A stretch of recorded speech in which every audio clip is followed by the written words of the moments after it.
Yeah. Also, oh, that's right. Fun fact that I found out this weekend, well, over the course of the week. Apparently, Cardboard Computer, the people who made this, they made one of the first games that I ever streamed. It was this game called Ruins, and I forget if it was like budget or it might have even been free back in the day. But yeah, it was a mostly text game, and I was really into it back in the day. And I had no idea it was the same people working on this. There's also like early trailers and stuff floating around, so we might take a look at those once we finish up with this. But for now, it is time to head back to the Zero. Get in the car. Man. Lasers! Alright, so yeah, I put let's do it. Missiles on ours. Yeah, I love this thing. Oops. I didn't mean to transition there. Okay, yeah, let's do. Oopsie. That's what I meant to hit. Okay, now we're good. Okay, cool. Play.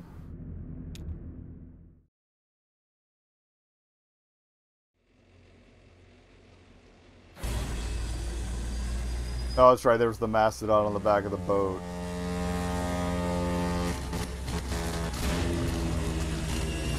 Oh, it's animatronic. That's kind of disappointing. I thought it was real. But it's actually, honestly, it's kind of cooler than animatronic. I like that.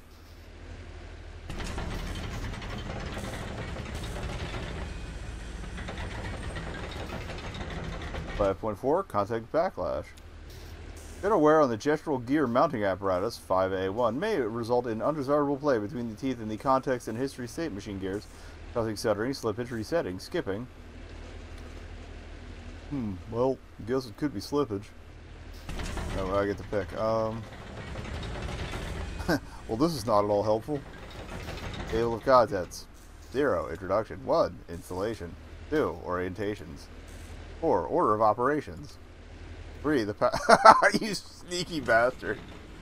3. The passage of time. 5. Gestures. 6. Final notes. That'll do, book.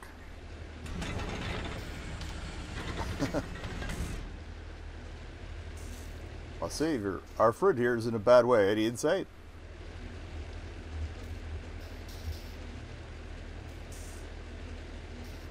I'm trying to remember what voice was of her. Time to put that man without the pasture, Will. Oh, I feel certain she's got a few trips left in her. If only she had a more capable surgeon. Sadly, mechanics are in short supply down here. I think the setting is too romantic. It scares them off. What brings you down to the Echo tonight? Always end up here eventually. River's like that. Always has been. We picked you up at the Bureau tonight. Never seen you that far upriver before. Hope it doesn't mean you've been traveling on the Zero.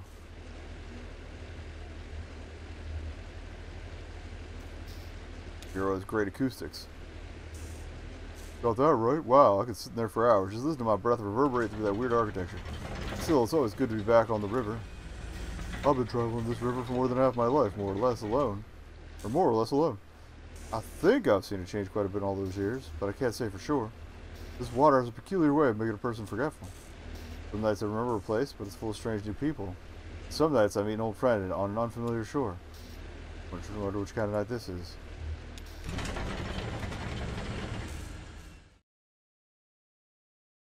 Interesting prelude.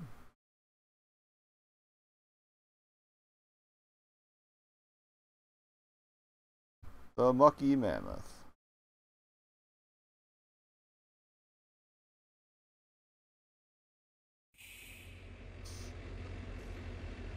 Alright, I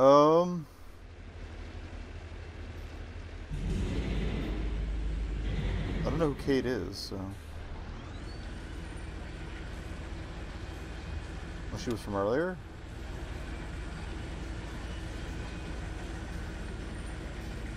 How's that cold river spray treating you? I thought I saw you squinting. It's hard water, you know? Hard on the eyes. It still irritates mine a little, and I'm piloting a sailboat through it 6 nights a week. Don't be too shy to close them in public. Your eyes, I mean. People just assume you're thoughtful. You need tea. So... Agrocybe agaricate. Definitely. Peppermint. Dried spring agaricus. Milk thistle and dried reishi.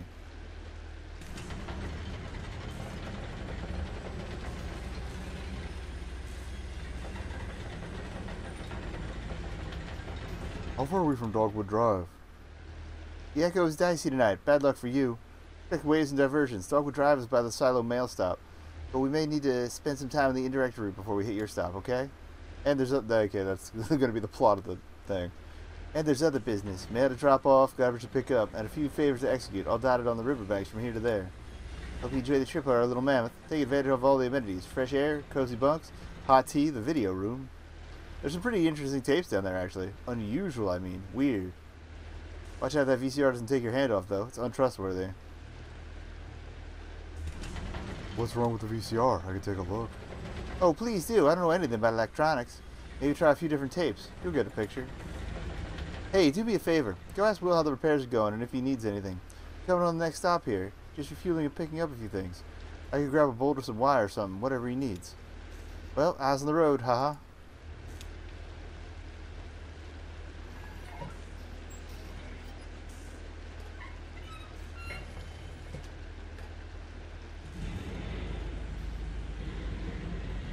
I don't want to take a look around. I love this rotation. This is great. Green light. Oh yeah, that's right. It's different lights. Oh, that's a different dog up there too. On the other side, I mean. Like, I was looking for the hat, but it was our boy. It was not our boy. I'll talk to Will in a second. I just want to see if there's anything at the stern here. Or aft? No. It's stern. It's stern. Aft also fits, but I think aft is just the back half of general, stern is the end, right?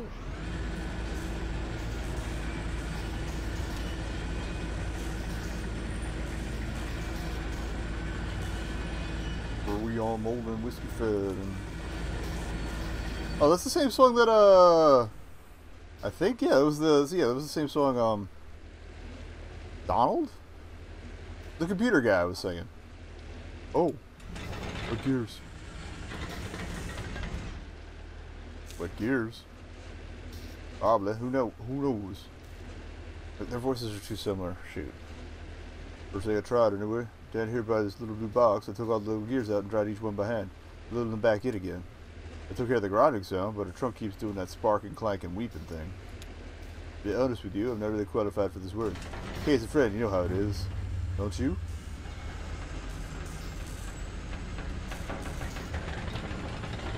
How do you two know each other? So, you walk through rolling farmland? Sure, along the highway. On the highway, that's what I mean. On smaller roads. Well, I sure did. I slipped under or over fences and I walked barefoot with the seeds when they were just planted. Hit the earth with my toes. Yeah, I should tell you where I left my shoes. I'm a classically trained organist? It's true. Look at these long fingers and pedal gripping toes. Was he the one playing the organ at the bureau earlier? It doesn't matter. A minor in French literature and me a position teaching Artaud de Zola at the university. Though some shitty governor cut state funding for our department, and I was devoted to mopping floors, running wiring through walls, or in dangerous places. I even operated the soundboard at the student theater. Left my shoes there at the university. It was a protest. Walk without shoes for something important or tragic. I ended up by the shore. Soon I was drifting along the echo. Ran for a while above the ground, then doesn't anymore. But I prefer subterranean waters anyway. Cape brings me along, and I record what I see and hear. I try to help with maintenance. I drop off the mail and pick up the trash. On occasion, I take the helm. Anyway, that's all I try to remember anymore. I listen to the river's stories, and my own stories get fainter and fainter. Well, I'll just keep drying gears, I guess. Ezra runs up to Shannon. Okay, that's good. Whoa, slow down. It's slippery up on deck. Your batteries. Yeah, of course. What for? Daddy said I could use his tape recorder, but it needs a battery. Oh, fun. Well, answers in her pockets. Here's 4 different kinds. Surely one of these should fit. Thank you.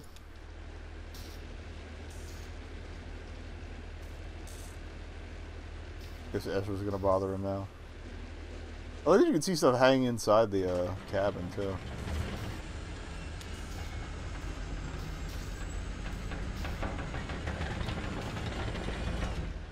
Got your batteries, small man. Go get some tape. Go get you some tape. I guess we're getting tape.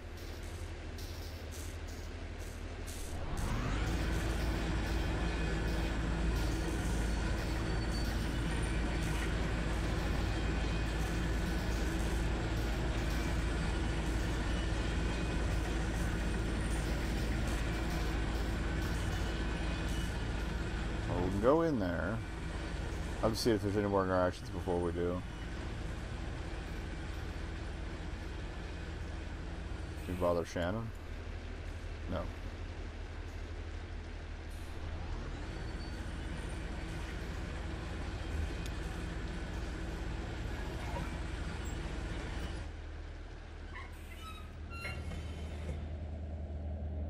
Oh, that freaking... It's so good. It's so good!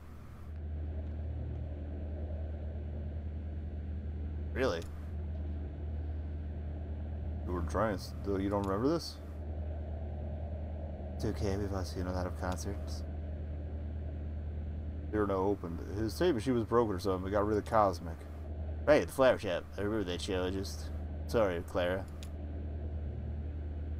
Well, you have a second chance to hear it tonight.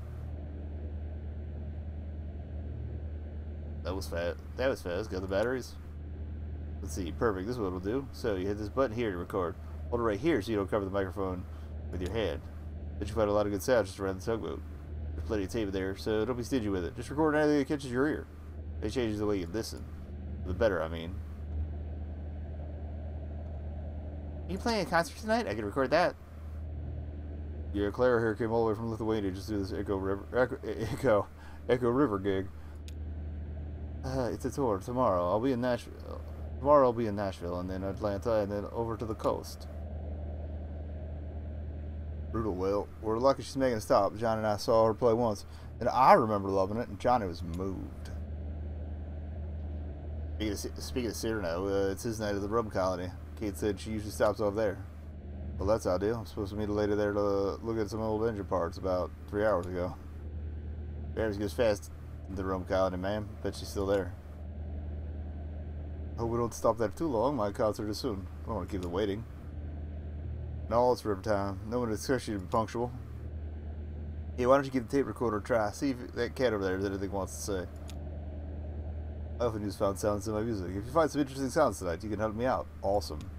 We're absolutely getting cat sounds. Hey, buddy.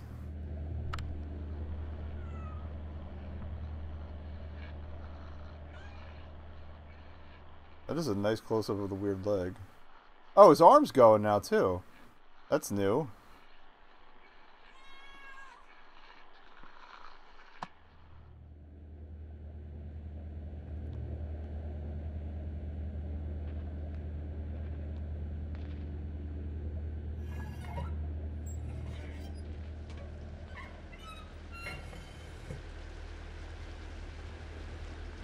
But I guess he got hired, so it wouldn't surprise me. No, it's the strangest thing. I can't remember why I came up here. Same. Neither can I. Haha, damn noisy river. It's just that thing about, what was it, when you walk through a door?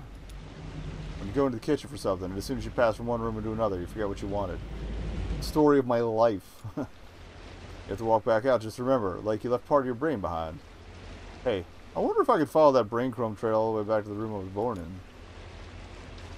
Conway cranes his neck over the railing. You were driving for hours. Get any sleep? You gone beer. There's a cooler full down there. They say it just floated by, if you believe that. Got caught on some netting. They hauled it aboard. A bounty. Anyway, there's a sign by the cooler. Take what you need and leave the rest. I fucking hear that. Dan leans over the railing and looks at the river below.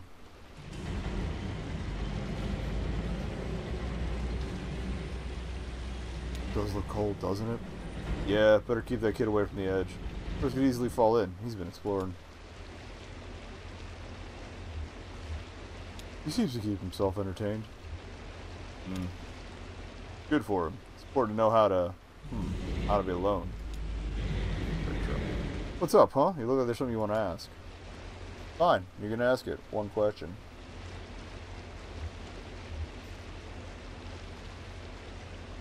I thought you didn't drink. Well, I didn't.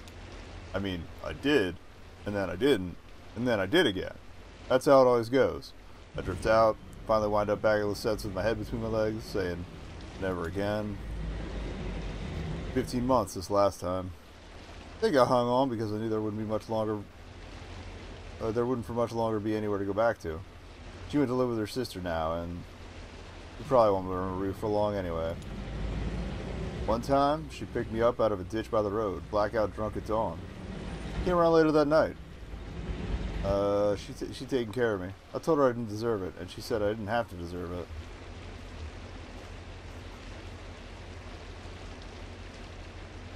He sounds like a saint. We should all have someone like that. Oh, you wouldn't say that if you knew her when she was younger. That girl was wild. Guess she's got her own problems now. Wish I could help out. Hey, maybe I could make some money and send it to her sister? Maybe they'll keep me on at the distillery, I mean. Oh, I shouldn't get ahead of myself. I gotta repay my debt. Hell, I should be grateful for the opportunity. If you want to die with any dignity, you gotta settle up. But it's such a shame when people go sudden. Interesting point of view.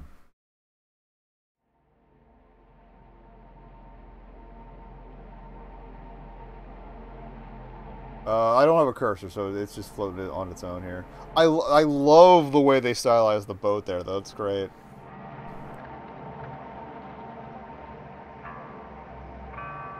Sure, I talk too much. Everyone on this river does. Problem is that we listen twice as much as that. We're only telling you half the stories we hear. Kate told me that I ought to have been a photographer. I mean, this is Will. But given a canny way, I haven't been in a place at the time. A thing happened there, and that's the hardest part of taking a photograph anyway. That's fair to say, but it isn't true. So, I have not been consistent with his voice acting, and I apologize. Though I know just about every story on this river, most of them I've picked up second, third, or fourth hand, and so on. Listen and see. Now I know what you're gonna ask, and I'm gonna answer it. Yes, I'm sure they're all true. Personally believe a story gets more true as it tossed around from brain to brain, and the whole community brings their insight to bear on the brittle facts of experience. The few Echo River stories I witnessed directly. Saw that big owl migration pass through. You might have heard about that. Was there when the old train station flooded.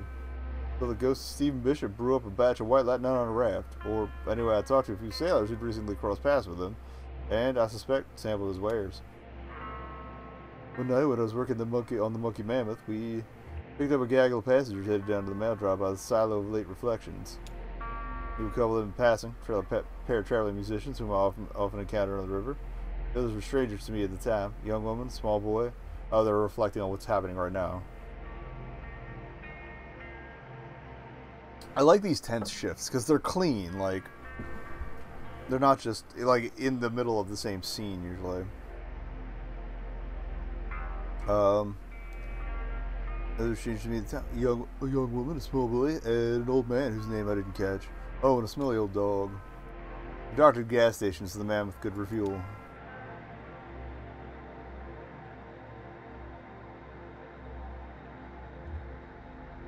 Ezra followed Junebug and Johnny into the gas station. Want to check out the gas station. Record stuff.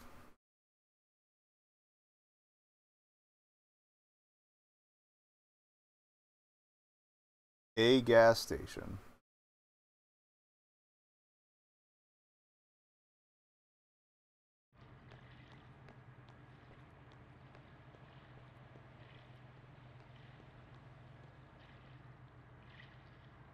We cut it close. I usually find this place upriver. Everybody's on the lake tonight. Gas station rolls around. Or wait, I'm sorry. Kate was the higher pitched one. Sure, it's not anchored or anything. Could be anywhere up and down the Echo. You just kind of run into it when you need it, or hopefully a little before you need it. I usually stop here once a night, though to be honest, I'm not sure it's even the same one. It doesn't have a name or anything, and I never really pay attention to who's behind the counter. Anyway, it's nice to see you two. Most of my regular passengers must have gotten held up elsewhere on their journey tonight. That's Storm, I think. He's just running around. Watching Ezra sprint past. Look at him go. That kid has a lot of energy. Gotta be past his bedtime or something, right? Well, he has a bedtime. He's a maverick. Sounds familiar, haha. You don't have any of your own, I mean. No, I guess not. I just realized you two come through here so often. We chat about all kinds of stuff, but I never thought to ask about family. We're all the family we need. That's sweet. So, how about that storm upstairs?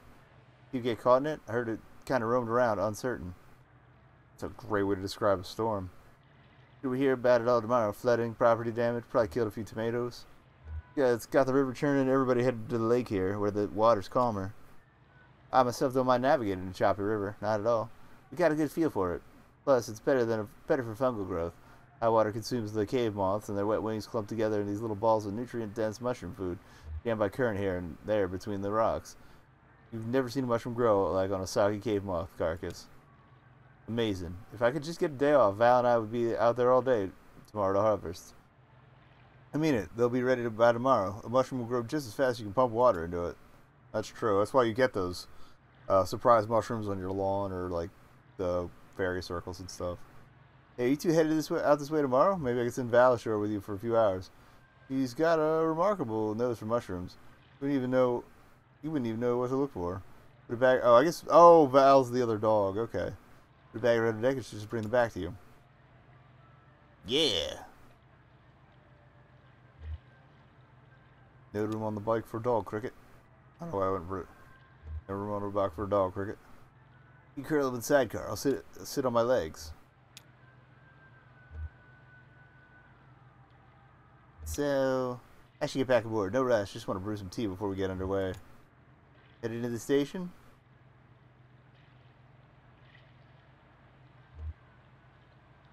Thought I'd grab some black coffee for the old man. He's looking a bit waterlogged. Sure, don't want to fall asleep on you. Nah, he'll be alright. Seems like Tabby could hold his liquor. Seems like he has a little experience, I mean. Hey, while you're in there, could you remind the gas station attendant that this fuel's on my tab? Charge the Mucky Mammoth. Oh, and Will wanted a scratch ticket. Thanks. I think I'll just watch the lake for a bit, ma'am.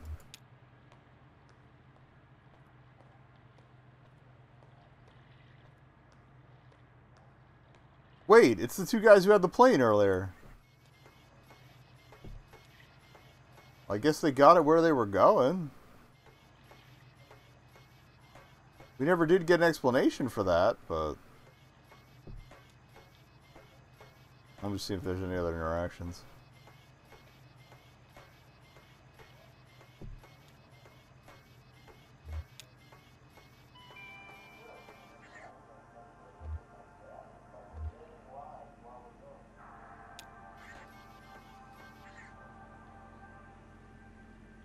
Looking for crystals? Need a scratch ticket. What kind?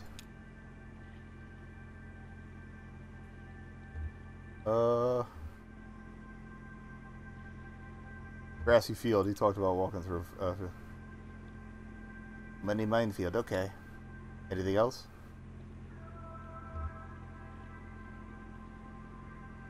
Snacks. Here we have snacks. We have. How about some jerky? It's homemade. Not by me. Work on the mammoth? I can add it to your tab.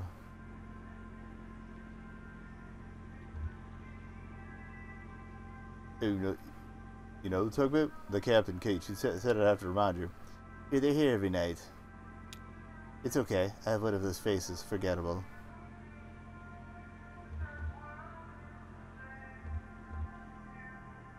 I wouldn't say that. It's okay. I've learned to accept it. In fact, I've learned to cherish it. There's dignity in being forgotten, letting the crowd flow around you unspoiled. I used to live in a city. I mean a real city. Cleveland, Ohio. I had some money then, and I didn't have to work. I lived in hotels. In daylight, I walked wherever the people were. My only duty was to the crowd. I was its observer, its historian, its detective, its poet. Well, the money ran out, and I dispersed with the rest of them. Took my duties with me here, to Lake Leith and the Echo River. I live behind this counter, anonymous, invisible, but I live with dignity. I didn't see who was walking around there. And yourself? Or something like that. I like to keep moving. Yeah, that's the way to do it. I can't help it myself. Travel with the pleasure of the current. Not sure. I don't think we ran into that. It's literally an upturned table, though. I love it. Next one in the back there.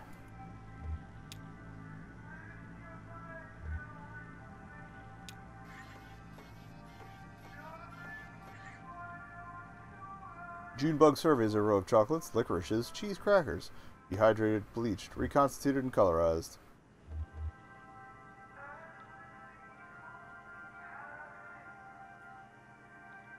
Johnny seemed distance.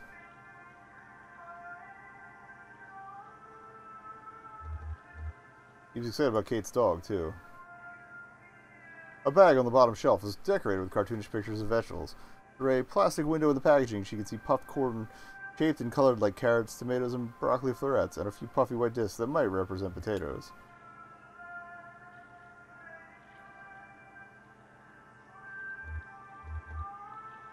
It's always just been the two of us on that bike.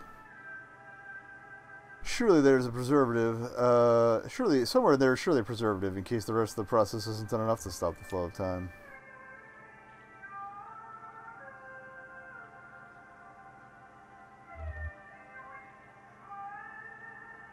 May just be best asking what's on his mind. He turns the bag over to look for the ingredients, but only finds a marketing blurb. Inspired by real vegetables. Alright. Might as well talk to Norm. Shit, that floodwater washed you halfway out of the sea. I was looking for you down by New Königsberg, the same as usual, but there wasn't nobody there. And the river's deep as an elephant's. Oh, didn't see you there, man. Pardon my language. Where are you headed? Well, in fact, I'm headed right here. Glad I found it at last. I expect you must be Loretta. Enchanted to meet you. Sorry I'm late. Hey, is I coming on too flowery or something? Enchanted. Repeating it now. I feel a little silly.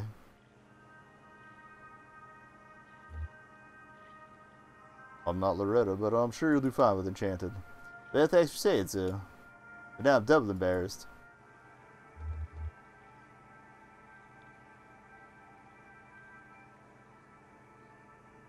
What if we ran into Loretta before? Picked a funner place to meet.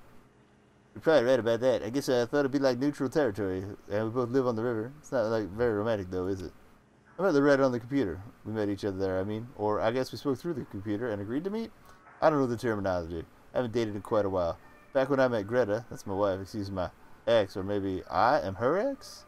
I don't know how to say it. Anyway, back then there wasn't even such a thing as computers at all. I mean, I guess there probably was, but I never heard of one. I worked in textiles. So, there I am. So, what's your plan when Loretta shows up? Oh, maybe head down to the rum colony. Shoot, I forgot to ask if she likes to drink. You never really know these days. Because at first I'd ask her about that. Good plan. Never assume. So if she doesn't like rum, maybe I could... I'd maybe try to take her by the bat sanctuary. That's pretty romantic in a sense. I mean, like, Misty Valleys and ruined churches romantic. Not like flowers and chocolates romantic. Of course, they got that memorial there. That's a little depressing, actually. You gotta sail around that. Damn it all, I guess I probably missed her. What if she'll agree to meet me again? I'm sure she'll understand with the weather and all. That's you to say so. Well, I guess I head on back. Hey, supposing Loretta doesn't want to see me after all. Card is full. Oh, no, sorry, that's not what I meant. Actually, I wanted to ask you for some advice. I had the type of sort of autobiography for the computer date. I spent a lot of time on it, but I only got one reply, and that was Loretta herself. I never meet her, but supposing she's lost interest now. You think you could maybe give me some feedback? It's only a paragraph or so. I have it all memorized. I spent so damn long writing it. Okay, here's how it goes. I'm a good-natured man, retired, and spend most of my time sailing the Echo River, riding currents of subterranean gas, that strange invisible wind that moans out of small tunnels along the bank. The first bit feels a little technical. Syncopated to met the river with me? I have 2 grown children, but they live far away. No goofballs. Okay, what do you think?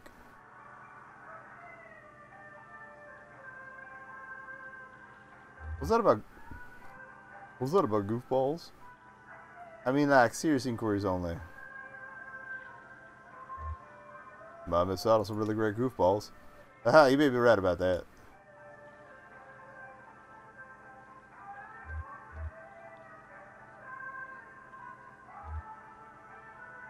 Why mention your children?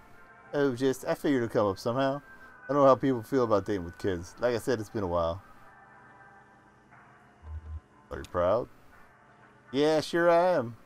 My son is a school teacher and my daughter owns a printing press. Good people. Maybe I just mentioned they're hoping I'll get asked to brag a little. Huh?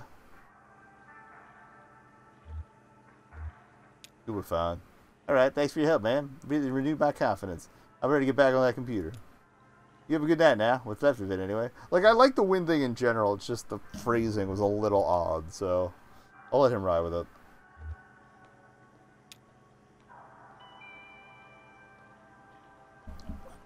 Oh, hoop. What do you think of that other dog we've got on board, Val?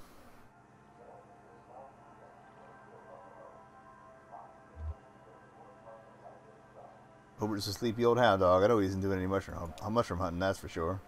I love how all the dog conversations are one-sided.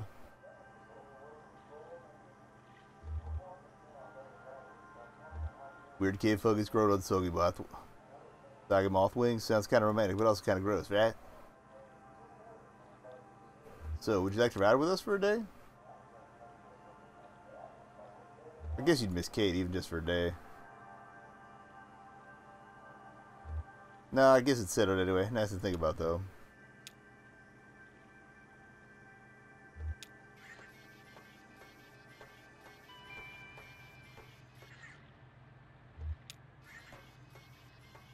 Also, just noticed like the middle, the A is flickering a bit. It's kind of cool. Dark cricket, nothing good on offer. Not even those little gummy pomegranate seeds. I didn't look. Okay, I'll go check. Wish me luck. Good luck. General Pepper, good luck. Wave. That's a good way to pass it off. I like that.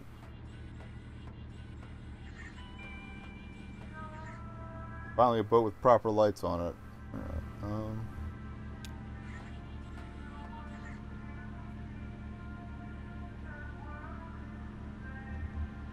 Carry those little gummy pomegranate seeds.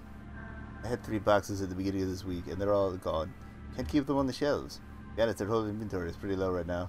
There's a delivery boat that usually swings by earlier in the night, but I guess something came up. Oh, there's a sailboat too. Actually, this is more like a sail buoy. Where are you headed?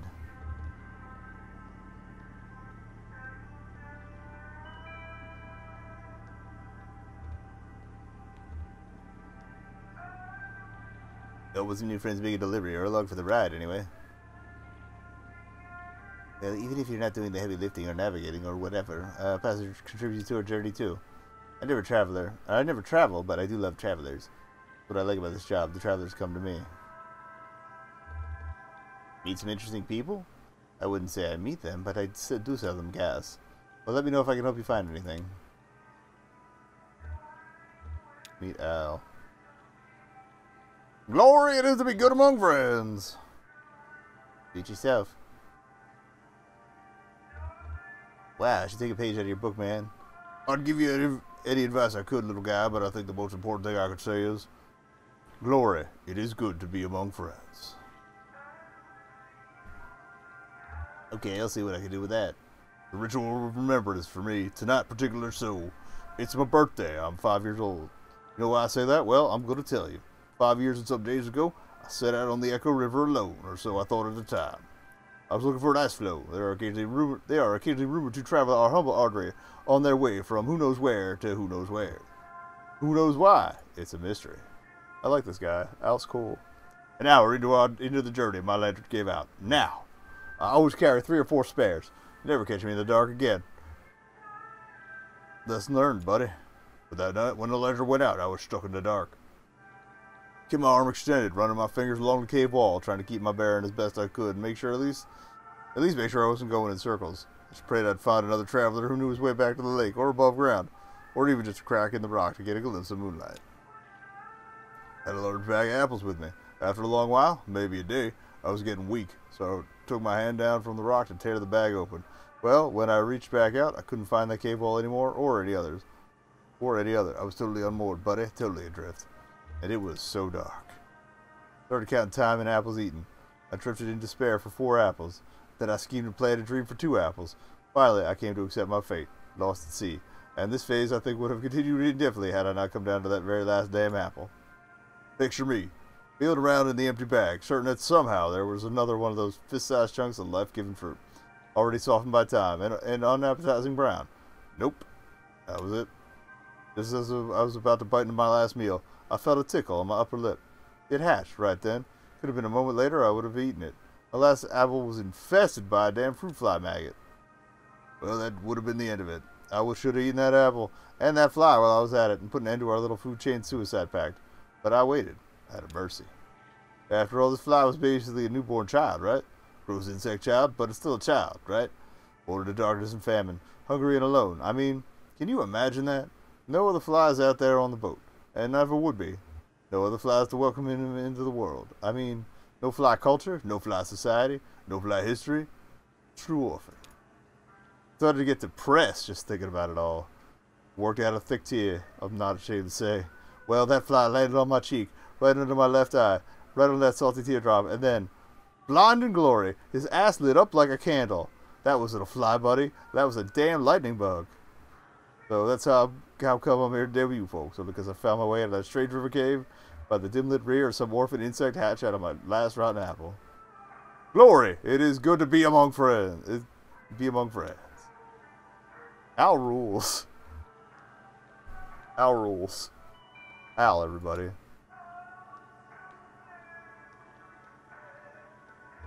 Did my Johnny talk your ear off out here? I suspect there are some things he get over to say to animals.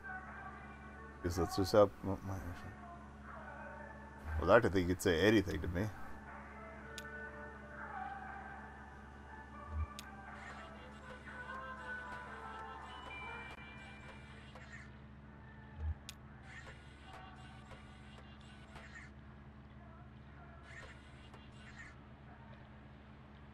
They got the trip, that gas station attendant. Did you talk to him? He's funny. Actually reminds me of that frag we had for a bit.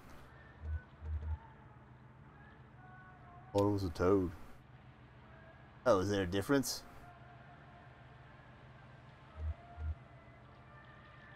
Toads live in the mud, frogs live in trees. Huh, I never knew.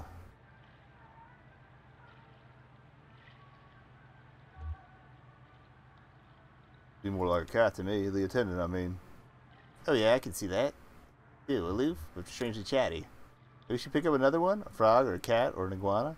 Or something.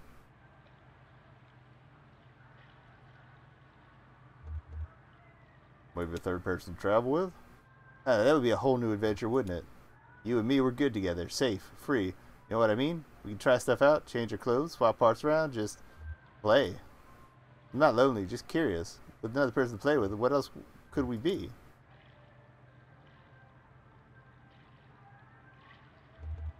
We keep in mind, just let's not rush into anything. Yeah, you're right about that, man. No rush. Oh, that's Kate. Time to hit the road. River, I mean. That was cute.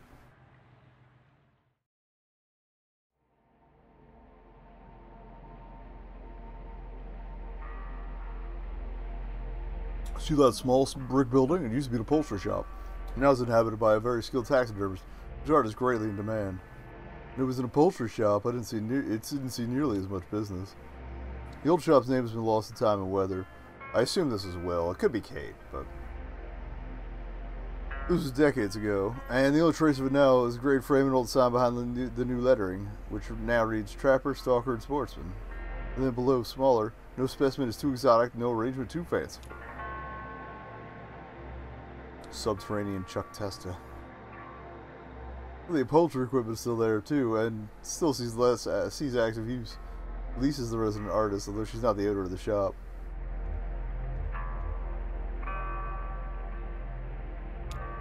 Owned by her aunt, Ida. Ida has very little to do with the day-to-day. She's busy with other endeavors, mostly the restaurant.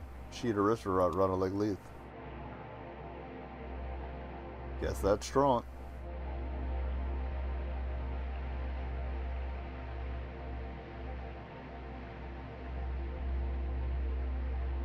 As much as I want to see the bar, I'm curious about the videos, so... She had retreated to the TV room to browse the mammoth's video archive.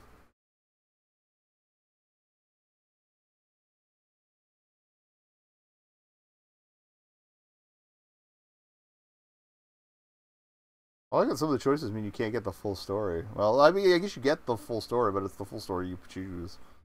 Just play it through.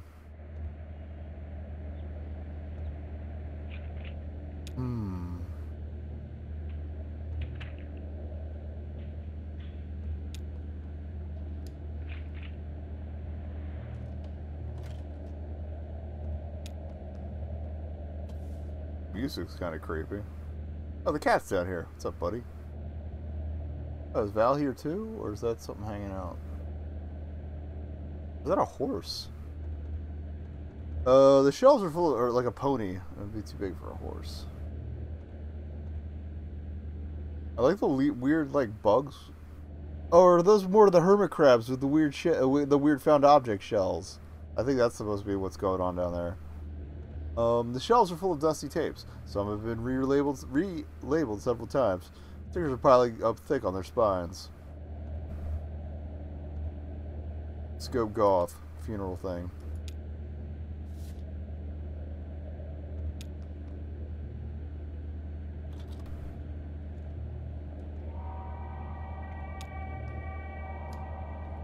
Funereal music from a television.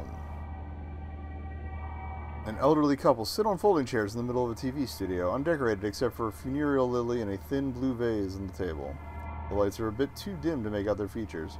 He reads from a newspaper with unhurried efficiency.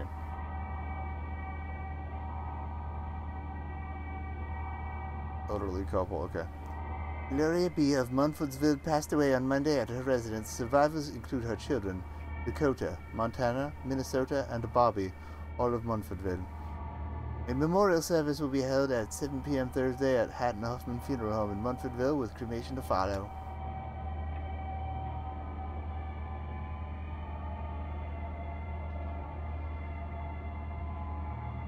She never knew Gloria. He thinks he may have heard the name, wondering aloud if she ever worked at a cafe down there in Munfordville. The woman who ran that place was once called Gloria, or maybe still is. They take a call, someone who knew Gloria B., if not very well. The caller once installed a satellite dish at Gloria's house, a 900-square-foot ranch-style home on 2 acres at a dead end, backed by weeds and pine.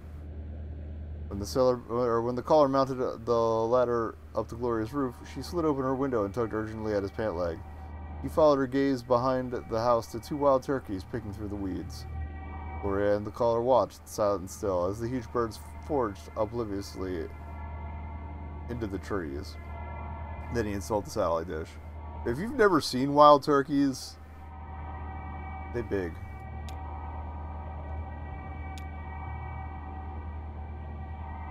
Like how the verb was sad.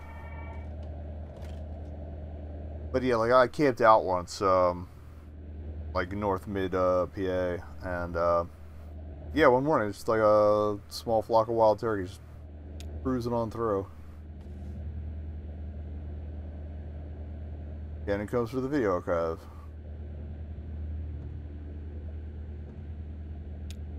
Weather could be good.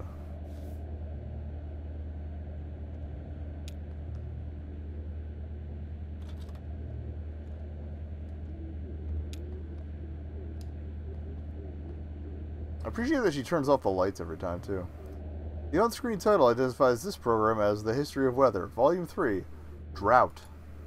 Over footage of a dry riverbed, the program's narrator explains the differences between modern drought and ancient drought. The narrator proposes that modern drought may hardly be considered weather at all, since its severity and behavior are so influenced by human activity. Boring.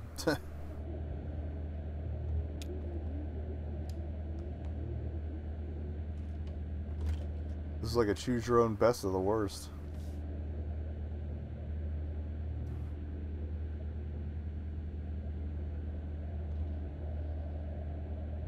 Curious about question marks. I do appreciate, oh yeah, I also appreciate that they just kept all of these laying around.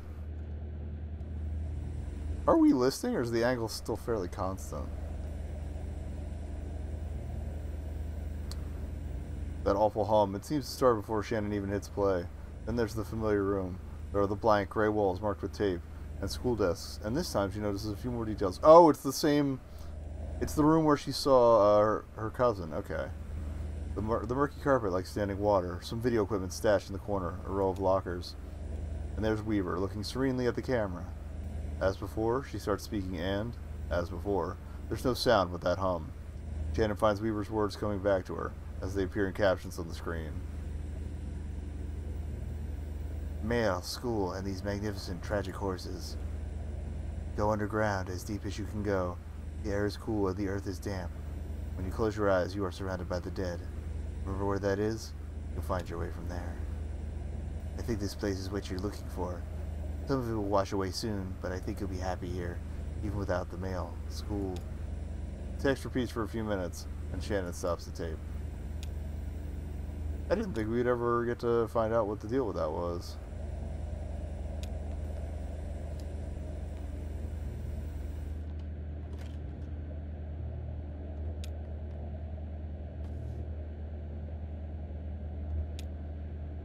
Birds, art things, so we can keep watching stuff.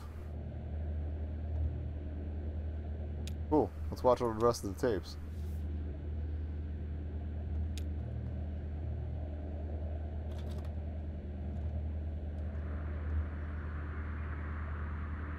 I can't tell if it's the lighting or if Kate has a side shave. Oh, okay. It was just a weird angle of the dog. Alright. It's just the way it was flapping. It looked like that was a tail here. And then back leg of a horse. Blue-black morning swings across the screen. The birdwatcher tramps through dewy grass. He stops with a wet grunt and rests the camera on a pile of rocks. Birds from Great Distances, episode 12, appears briefly on screen. He twists the lens by hand, pushing the frame past trees onto the road, and coming to a halt, zoomed in on a fuzzy, fist-sized artifact resting on the momentary stroke of a telephone wire. Shannon and the birdwatcher observe. He breathes heavily, and she holds her breath, like she's afraid he might hear, afraid of distracting him or of being discovered and contaminating his perfect isolation. Traffic picks up, indifferent. As the sky lightens, the black smudge in the center of the frame gradually becomes more prominent, but never in any greater detail. Not bad.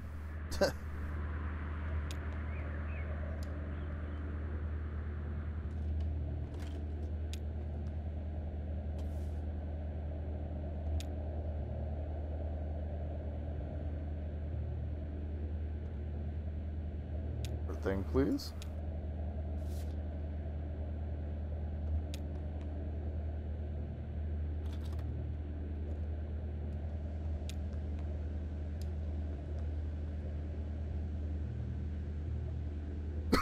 Pardon me. At first, she thinks the video might be paused, but on closer inspection, she can see the edges of the frame shrinking inwards around the chairs, desk, and loose gray furniture of a sterile waiting room. He watches for a while. She's not sure for how long. Several minutes. The zoom tightens, so gradually she sometimes forgets it's happening at all, and finally rests on an oscillating desk fan. He ejects the tape before the next part of the triptych begins. Okay. I feel like this might have been a project by Lula.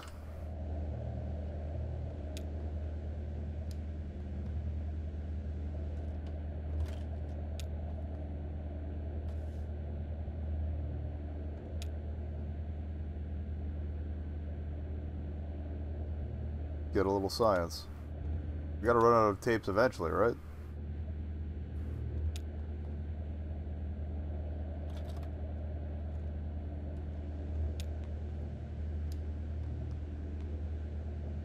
Hope I can say hi to the cat. It looks like Will, though much younger, reclined on a sofa and taking calls. His arm, draped over the back of the couch, holds a bottle of something clear. People call in with stories of their encounters with the supernatural. Will offers little commentary or response. He acknowledges them. Sometimes he interrupts to clarify or repeat something back to them. Mostly he just listens and pulls from that clear glass bottle. A handmade banner strung across the couch reads, "I believe you." Will?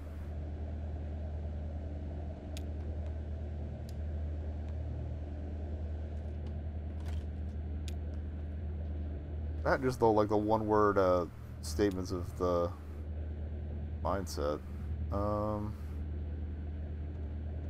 birds.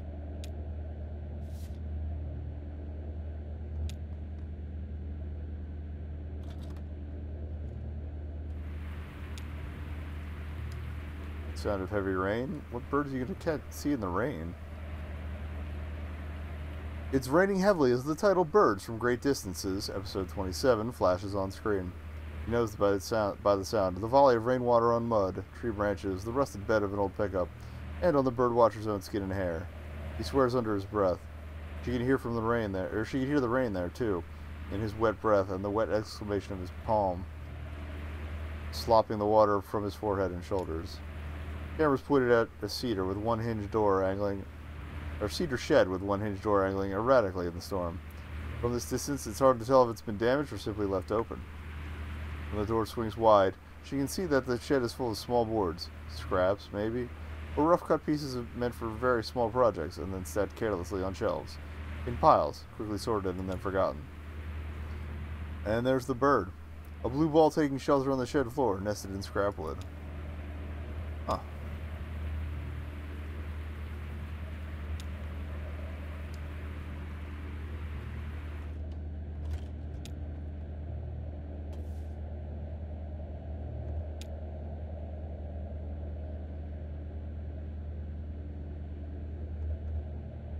Do a trivia thing.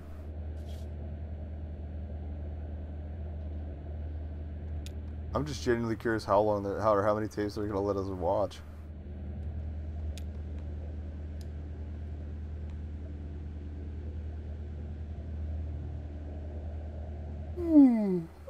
Alright, the words tip of your tongue and a phone number are occasionally superimposed on the screen. A few dozen people sit in bleachers, shouting out ideas, loosely moderated by a short woman with a microphone and a laser pointer. One caller is trying to remember the name of an old friend she hasn't seen in years. It starts with a consonant. It's full of consonants, actually. There may be one or two vowels. It sounds long, but she doesn't remember having had any trouble spelling it at any point. Friend had brown hair. That's probably not helpful. Another caller is trying to remember a verb that means to make oneself vulnerable. Something like to expose oneself.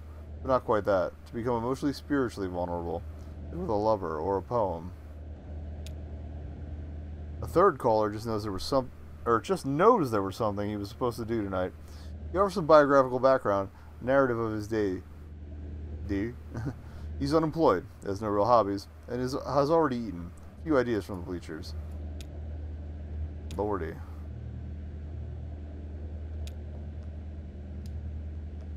I guess I should probably be doing those in her voice, but... Ooh, pardon me. I only caffeinated a bit to get through tonight, but I hope it was enough. Okay, it didn't slot anything new in, so I'll probably wrap up on the birds then.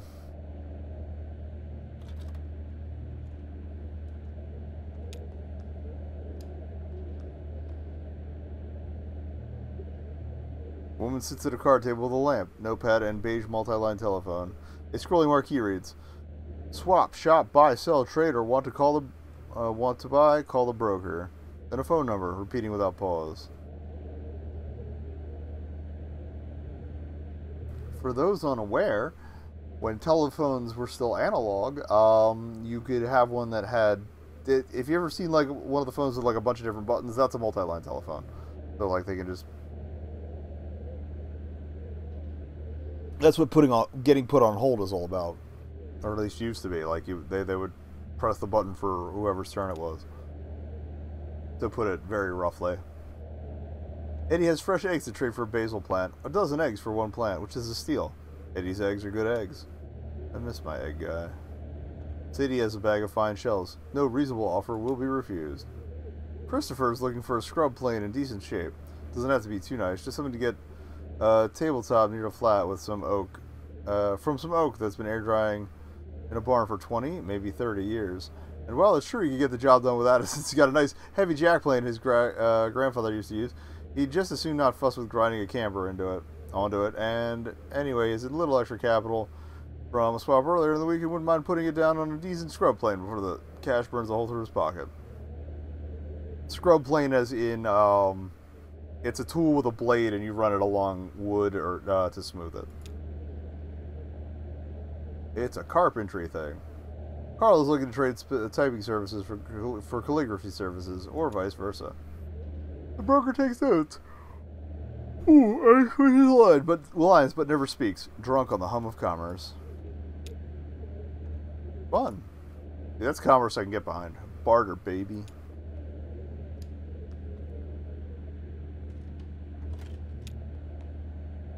Alright, so there's one more bird thing.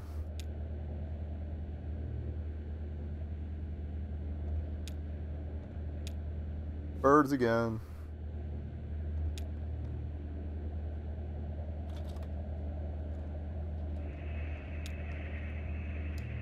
Cicadas. Cool. The video is black. Shannon only knows it's playing because of the cicadas. And then birds from great distances, episode 81. Green isn't totally dark, of course. That's what she thinks of as video black. A deep, mottled blue, noisy with magnetic decay and the cottony limits of the camera sensors. It's the black she sees before she goes to sleep, the night black. The eye shut against the streetlights black. She has more words for it than she expected. She wonders what words the birdwatcher uses for it. She wonders where she is, or where he is, relative to the camera. Or where the bird is, for that matter. Enough.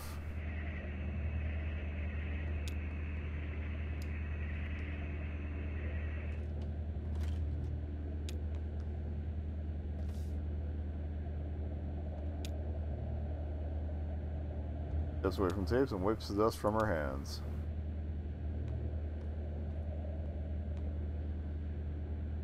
No achievement for all that. Oh, they were cool tapes. Wanted to see if I could say hi to the cat, but it's gonna be. It looks like it's a negatory.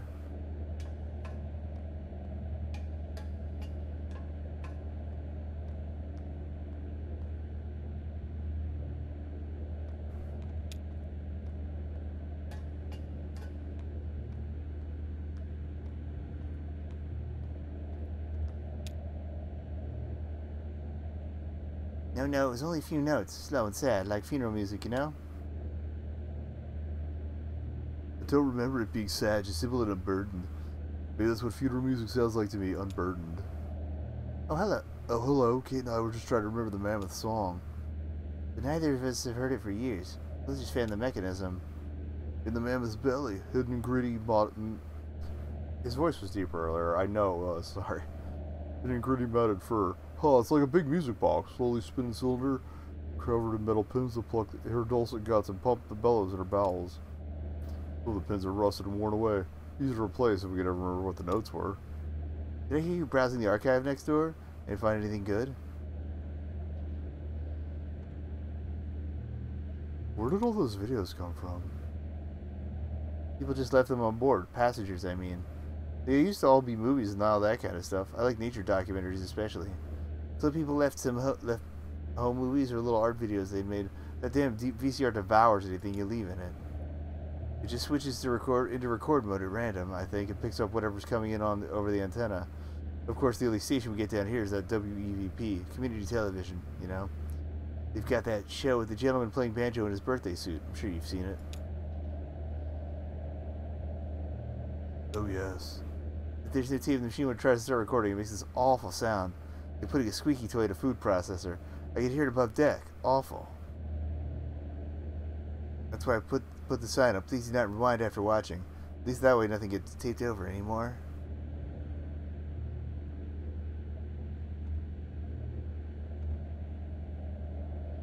Where is this station, WEVP? I don't know. Will? I don't know. I guess I never thought of it. Must be nearby, right? It is community television. Dashiell would know. Yes. You should meet Dashiell. He did a lot of volunteer work for WEVP in the early days. Wiring up antennas and relays, stuff like that. I think you two would have a lot to talk about. He works at the telephone exchange. No, I'm afraid he's been let go. Oh yeah? That's odd. He still takes the ferry to work every day. I'm sure he's at the telephone exchange right now. In fact, I dropped him there a few hours ago. We're stopping at the telephone exchange again shortly to deliver their mail and pick up their trash. You should go sure when we do. Ask for Dashiell.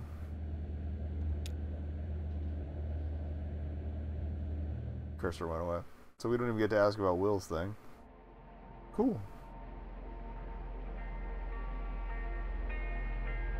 I rarely miss a chance to lounge on the beach around the rum colony, and I do enjoy a drink, though I don't find their signature liquor suits me.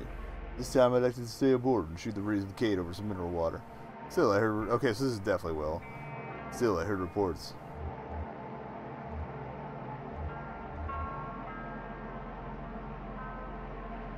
Oh, that's right. They're supposed to meet someone there.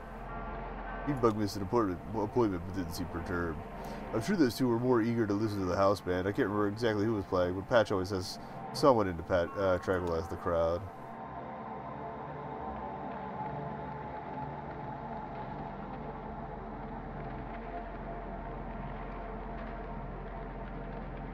Oh, if we're talking about the rum colony, I should tell you about Patch. He's the bartender, general manager, creative director. I guess that means he books the music. He's pretty much run the place for the past 7 years. A lot of folks assume he owns it, but that is not the case. The rum colony is owned by a dead man named Vernon. Technically, it would be owned by the power company, who once bought a sizable interest from Vernon as a part of the state-sponsored investment program. But a clause in that arrangement requires them to keep their heads off the day-to-day and most of the profits, so long as Vernon walks this earth. The upshot of all this is nobody came forth to identify the body. Patch is a good guy, though. Kind, trustworthy, and he mixes a strong Mai Tai, if that's your thing. I don't mind a good Mai Tai.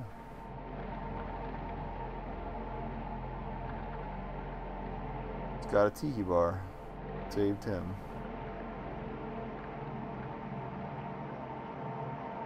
Oh, voucher for Valkyrie? That's cool.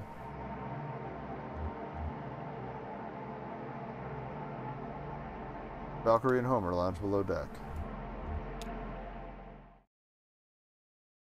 If this is just the two dogs barking at each other or just being silent, that's going to be great.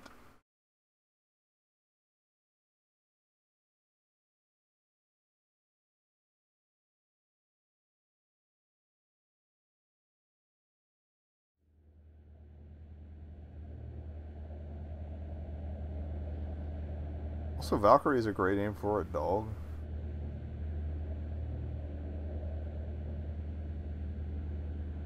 Or clearly just slow zooming. That was great. I love it. I love it. While those two gentle beasts kept things under control aboard the Monkey Mammoth, I went ashore with the rest of the crew to make use of a public telephone.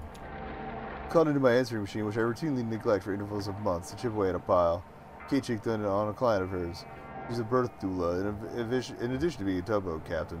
Did you know that? Clara talked to her sister in Lithuania. Illness in the family, I gather.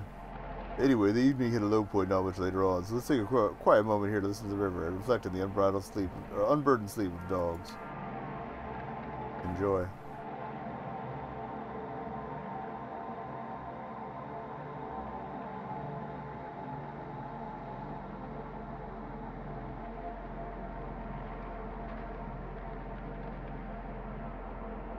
The cave structure kind of reminds me of like radio waves.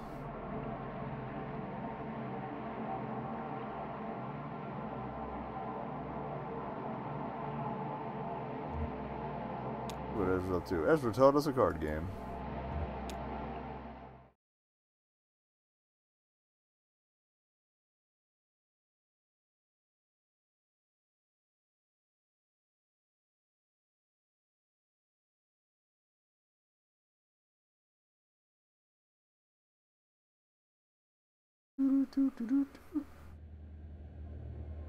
And the cat's there again, so I approve of this choice.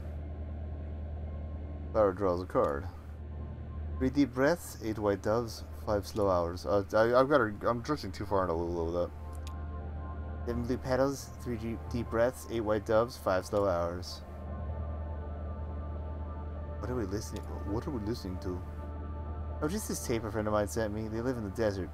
Vexinks? Something like that. Sounds good on the Mammoth's PA. Yeah, that's the only way I listen to anything lately, haha. Your turn, buddy.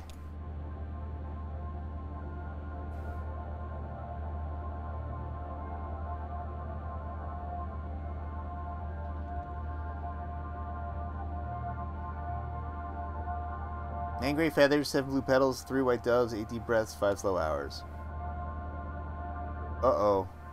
I wasn't paying attention. Well, no, it was 738. Oh no, it was 738. Oh, you're beating at your own game, huh?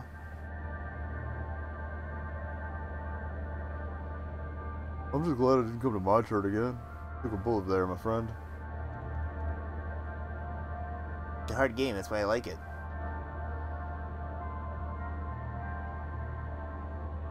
And we're only how many cards in now? 5 or something? I assume it'll go to 52. Yeah, it's the whole deck.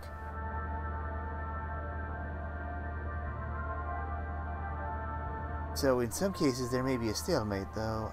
Not with this crowd, I don't think. We're all too soggy-brained. I know I am. I even take homemade supplements for it. Shade-grown lichen boiled with the peel of a lemon, then frozen and crushed with oak leaves. The scalp massage oil, you could smell it if I get close. It dries the brain out a bit, which is helpful for a good memory, if I can remember to use it often enough in the first place. Oh, don't worry, the soggy brain has its benefits, too. The brain is soft and damp, new ideas can make a clear impression, like a boot in wet sand. But, like wet sand, it can get easily mudded and washed away, so there's a trade-off, see? Shame we can't have it both ways, isn't it? What's this game called, Ezra? Forgetting game. Huh. Huh.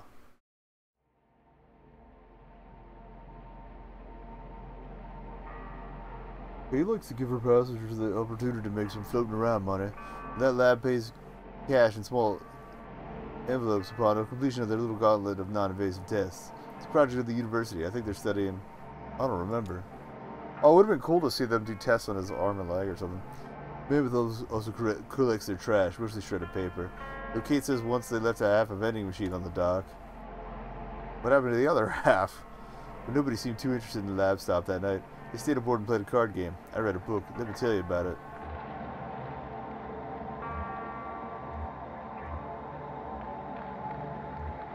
Maybe it's Conway talking. I don't even know. I'm going to keep with this voice, though. It's set in a small town in the Pacific Northwest. The town is never named, but it's colorfully described. Woolly fog, broken coastline, provincial shopkeepers. The main characters are mail carriers. They're co-workers, Mimi and Jen.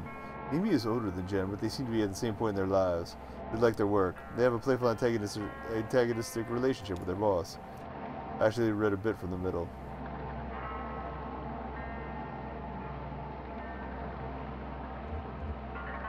Again, reminiscences about a cat she lost track of. It's a sweet and uncomplicated passage. Human affection for animals is a good model for pure compassion. In my life's work as the Echo River's premier anecdotalist, I've always found that, okay, so yeah, it's got real. Now, the carefully excerpted moment is more powerful than any epic history.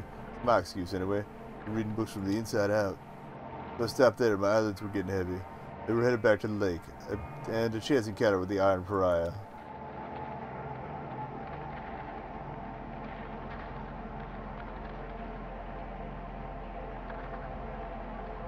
The Iron Pariah was one of the things on the phone. I forget if that was a curse thing or what.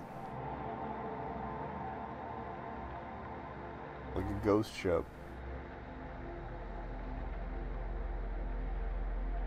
Wish I'd paid tighter attention to that. And it's also been a week. Oh, that's fair. Ooh, little trees?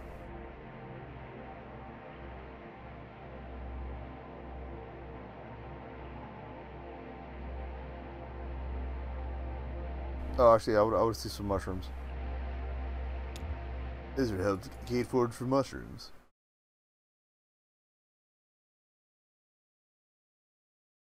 Excuse me.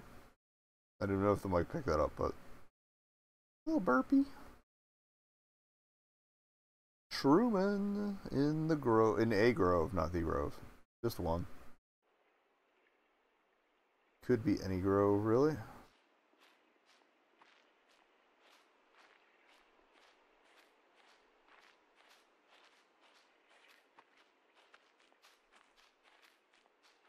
Okay, that fade-in's really cool.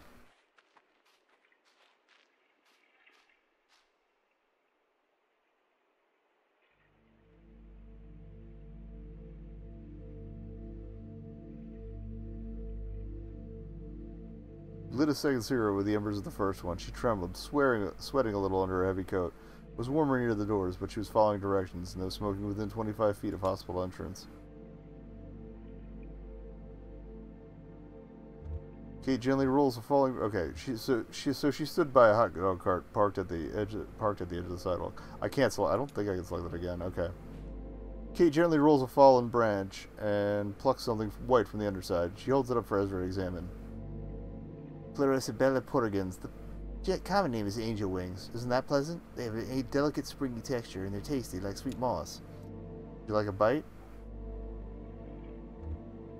Okay. Ezra takes a small bite and ruminates. What do you think? It does taste like moss. Personally, I like to be able to tell where my food came from by flavor alone. I like to taste my surroundings, to be connected to the whole thing. My mushroom hunting mentor told me it's useless to pretend you know mushrooms. They escape your erudition. The more you know them, the less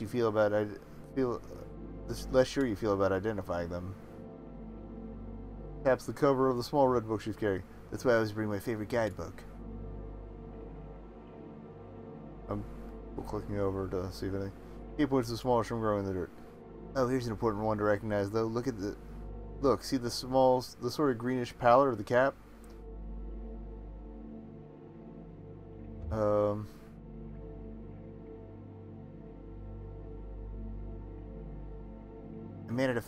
Amanita phylloides, that's Greek. Amanita means mushroom, and phylloides means...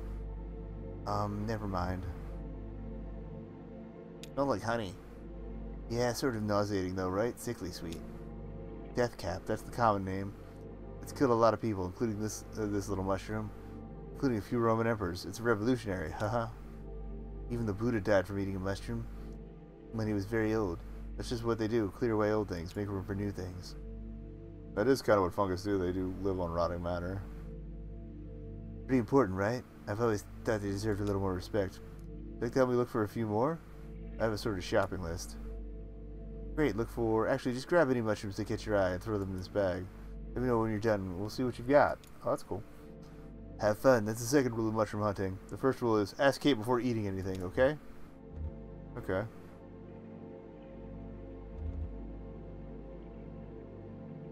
Kate digs in a bare patch of dirt. It's a bit muddy from flooding or general dampness of the caves. She finds two promising specimens. A spotted brown cap and a dense bundle of dark ridges. The hot dog vendor tried to strike up a conversation with some immediately too personal questions. She decided to give him the benefit of the doubt. Maybe he considered it part of his job, she thought, to offer his customers some kind of counsel. Ezra checks out a plastic bag washed up on the island. The bag is ragged and waterlogged. He nudges it with a stick, coiling up a plastic thread and spreading it out on the beach. He didn't like to play in the house. It was always too cold. He needed to store up cold at night and slowly discharge it into his bones during the day while the sun bounced feebly off the windows. But he liked to play in the woods behind the house.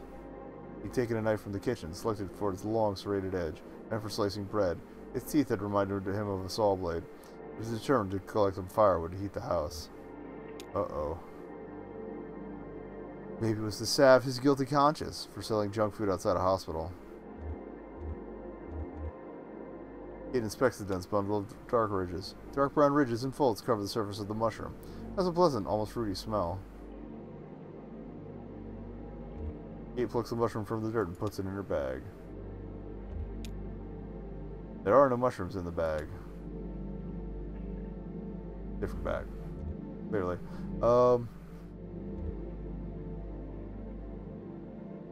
Rotting stump sounds more likely for mushrooms, but you might also run into the slime molds. Let's go cypress. Ezra pokes around the base of a cypress tree. A brownish clump of mushrooms feathers out from the base of the cypress tree. A few feet above, several pale blue puffs cling to the trunk. The woods were full of deer. His dad said the deer liked best to live on the edges of the forests. Recent development in the area had created a lot of fresh edges, so they massed here and sometimes ran into the road. Brownish clump. Mushrooms look dried out and brittle, almost like tree bark. He heard strange, gruff voices back in the direction of the house, and something that sounded like a choked sob or sharp rebuke. He kept going. Ezra tears off a piece of the mushroom and puts it in his bag.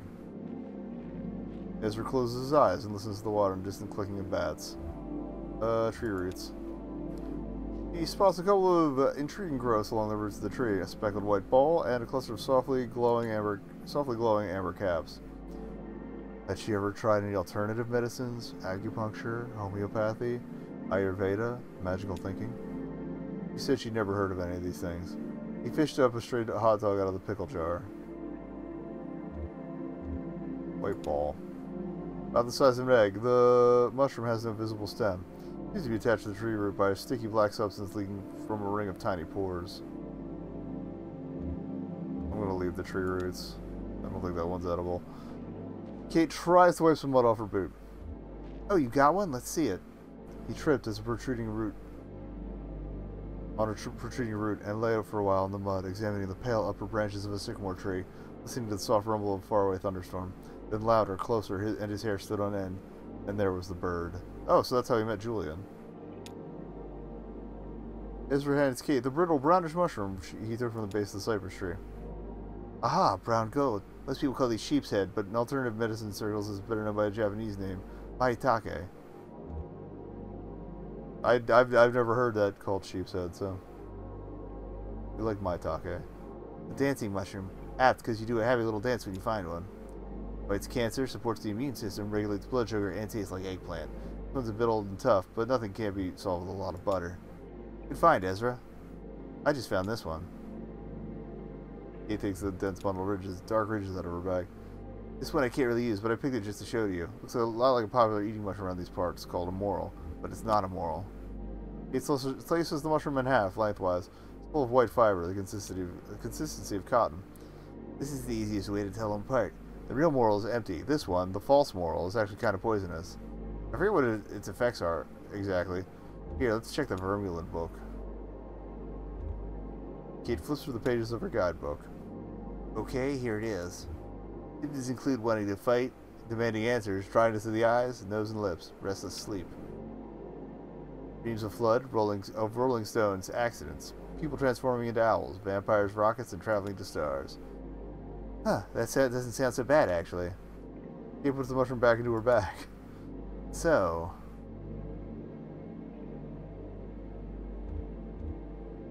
what do your parents do? For work, I mean. My dad used to sell windows. We were building a lot of new houses, and they needed a lot of windows, but then they stopped building houses. My mom worked at a bakery and a bar. Sometimes she would see the same people in the morning and the evening. Bakery closed, and she doesn't work at the bar anymore, but she still goes there a lot to see her friends. Oh, shoot. Was his mom one of the ones that got traded to the distillery? You have a family? Although, oh, that might have been the hospital trip. Let's I don't know if I'd like where the question would go for that.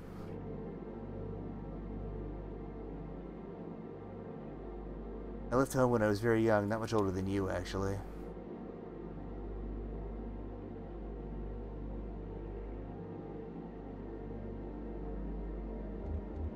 I bounced around jobs and shelters, finally found my way down the Echo River, never looked back. I've basically been on my own since then. Well, that's not really true. Just about everyone who sets foot aboard the Monkey Mammoth feels like family to me now. I guess if nobody's family, then everybody's family, huh? These are the only trees in the whole cave. Who planted them here? Right, not many trees down here in the dark. Months later, she came across a book on homeopathic medicine in a used bookstore and bought it. She thought it was mostly bullshit, but found the author's notes on the unpredictability of mushrooms immediately compelling. Spiritual, even. She started collecting mushrooms on hikes, never eating them, just collecting, identifying and discarding. Eventually, she connected with the Lexington Mycological Society and began to study in earnest the medicinal uses of fungi. I know these are some kind of cypress, and they were definitely planted here deliberately by someone who... I guess I don't know much about this place, really. It's supposed to be some kind of memorial to something? Will would know more. Sorry, it's a mystery. It's a mystery! Ezra examines a large stone monument. The monument is covered with lichen and painted text. I'll search for clues. Okay. Put out her cigarette, said goodbye to the hot dog vendor, and spent the rest of the afternoon listening to doctors, trying to understand the world as they did. There's a list of discrete injuries to be mended. I'm a lichen guy. Ezra inspects the lichen. Colorful lichen coats the surface of the monument, mixing with painted graffiti, in some places indistinguishably. Ezra looks around the shore. Ezra steps on a... Oh, wait, here we go. Ezra steps on a plastic bottle. A wooden post projects from the sand nearby. Also, it's odd how the sound's increasing. Ezra examines the wooden post. The groove is worn at the top of the post. Ezra inspects the contents of his pockets. No, it's cats. Wait, is that the Iron Pariah? It's just overrun by cats? That's awesome! I want to live on that boat. Alright, what have you got? There's some weird colorful moss growing on the stone-faced monument. Oh, that's called lichen. It's actually part fungus. It's sort of a weird hybrid. Yeah, it's a mix of moss and fungus. I remember reading about that like way back in the day. Not really my area of expertise, but some of it has useful medicinal properties. Some of it is poison. The usual. I love this cat boat. It's beautiful though, isn't it? What do you think that monument's for? I'm not sure anyone remembers. There's a pole on the ground over there. It's all scratched up. Oh yeah, I bet people tie their boats there. Hey, maybe somebody takes care of the trees. Could be, or so other travelers and mushroom hunters like us. Well, Ezra, I can't say I know what this all adds up to. Like I said, I wish Will were here. He'd have some local history for us. We can ask him back on the boat. He and Ezra look up at an old battleship drifting by. Oh, there it is, the Iron Pariah. Don't worry, it's just passing by. What do you think of it? Ezra's parents shook him awake. He seemed alarmed, but not immediately concerned. They led him back to the house, past the house, into the car. Dad said they were going to stay at the bus station for a while, going with a little arcade with the car game he liked. Dad watched him closely from the rearview mirror, expecting Ezra to be excited or confused or scared. But he didn't feel anything. He hardly seemed to hear. In fact, he felt like he was observing the family car from a distance, from far above, the clouds. Oh. Have you ever been aboard? Oh no, I've never even been close. I have to admit, I'm a little curious, but, well, sometimes places get an aura of the forbidden about them. It just seems best to stay away. Plus, it would ruin the mystery.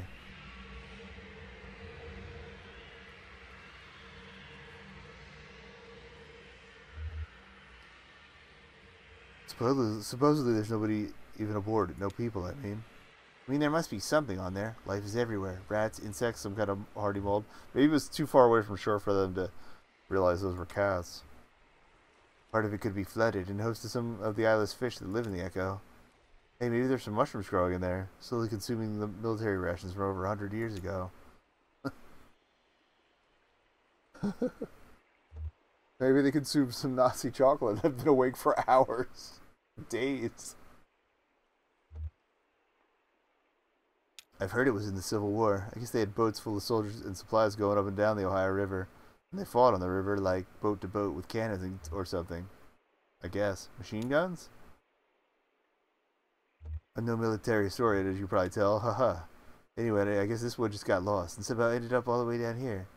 Maybe it slipped into a cave up north. They're all connected underground. There's another version of the story where it didn't get lost. It was full of deserters. Maybe they came down here to hide. Maybe that's why it's a pariah. More mysteries. They do pile up over time, as people forget the details. Thanks for taking me mushroom picking. Mushroom hunting. You can pick apples because they're right there out in the open. Mushrooms hide. You have to hunt for them. Well, that was cool.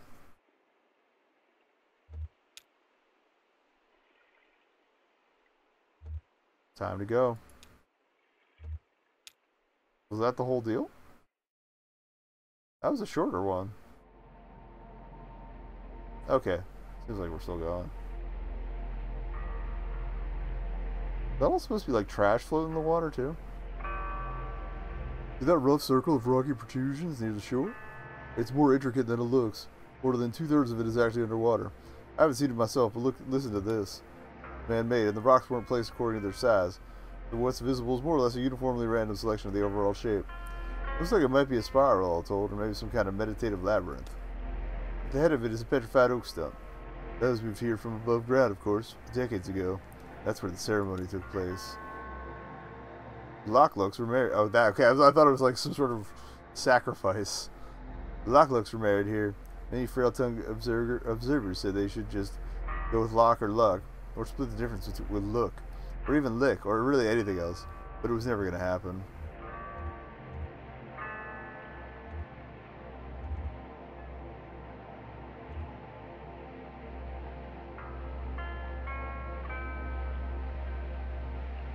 That would have been Norm from the gas station.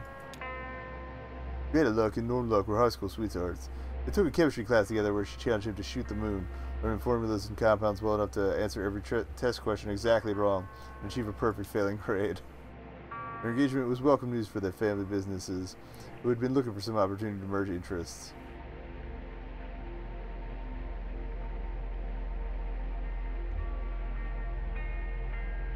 These were the locks of the Lock Large Animal Storage, and the Lucks of the Luck Family Nut Company. Surely someone in some branch of those two great trees had elephant husbandry in the brain. This is all speculation.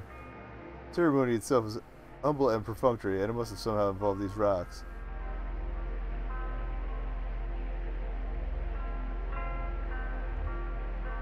Maybe they walked around them in a spiral, like a symbol of their ever-tightening bond. And it also must have involved that petrified stump. Neither family is particularly religious, but rumors persist that the officiant wore a robe.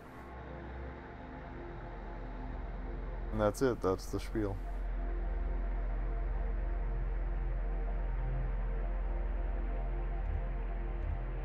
As much as I'm curious about the guy they mentioned earlier, I'm all here for mushroom stew. Gonna help me fix a mushroom stew in the kitchen.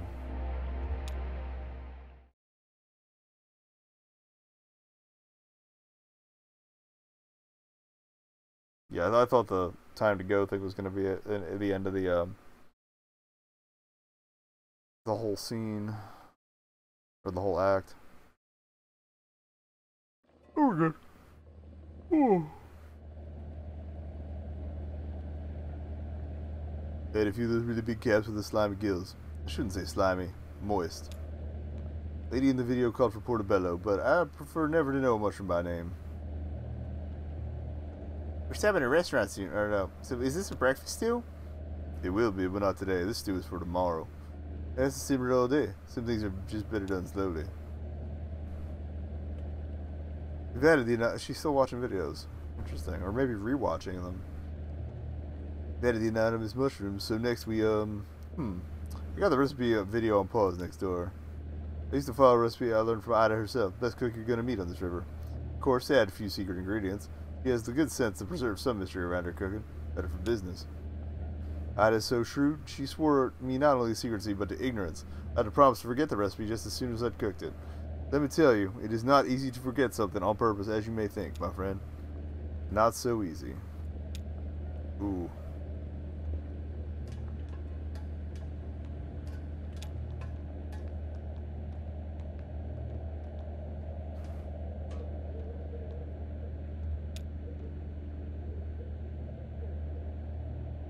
Crushed tomatoes, salsa, or even a little ketchup.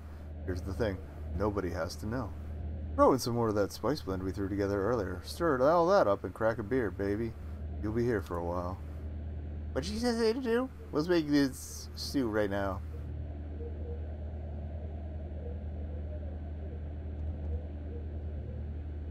Just said to add something red.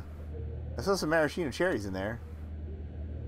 Maybe I can help him figure it out. I kind of got sucked into this program. I wanted to record more, but I guess we're going to trade off. Oh, wait, no.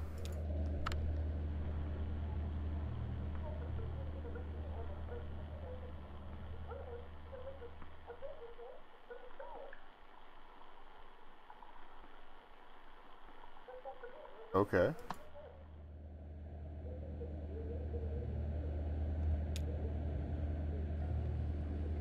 And even that wasn't enough to convince her. So I trained rigorously in the art of forgetting, studying for months under a master amnesiac. Finally, I learned to forget so quickly and accurately that I was able to convince Ada to share with me the most obscure secrets of her kitchen. As a demonstration of my trustworthiness, I forgot the names of my own parents, right there in front of her. Every time I wanted to cook this legendary stew, I'd call Ida up on the telephone and ask for a quick, temporary reminder. Here on the boat. We haven't got a phone line, so I have to seek out the culinary wisdom on videotapes of cooking shows. So back to the matter at hand. Next week. Did you already make the spice blend? Oh, it's you. I thought. Never mind. Hello. Well, I don't know what it qualifies as. That it qualifies as a spice blend, but I spilled the salt in some of Kate's herbal tea there. Did you win anything? Oh, the scratch ticket. I have misplaced the damn ticket. I'm sure it'll turn up. Hey there. Hey there, could I ask you... Wait, why are you cooking? We're stopping at Sam and Ida's in 20 minutes. For tomorrow. Oh, well, just don't forget about it this time. I'm not scrubbing up any more boiled over sludge. Sorry, listen, I have a favor to ask. There's a package for the telephone exchange, and I can't get the mammoth back there. Could you deliver it for us? The guy I mentioned from the TV station, Dashiell, that was it. Dashiell Morse. He works there now. But you might like to chat with him anyway. Thanks a lot. I've got the dinghy all ready to go. They should not even give me room to actually respond. Maybe take your friend with you. One of you can man the outboard motor, the other can aim the flashlight. It's dark.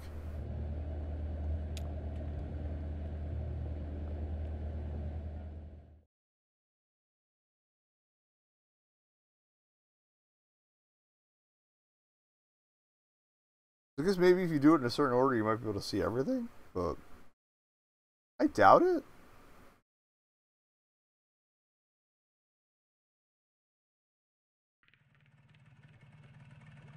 Thanks again for your help. This is about as far as the tugboat can go, you know. Noise and lights disturb the bats. So you'll pass through the bat sanctuary, which is really nice, by the way. Be sure to check out all the plaques and stuff for cool bat facts. Plenty of time.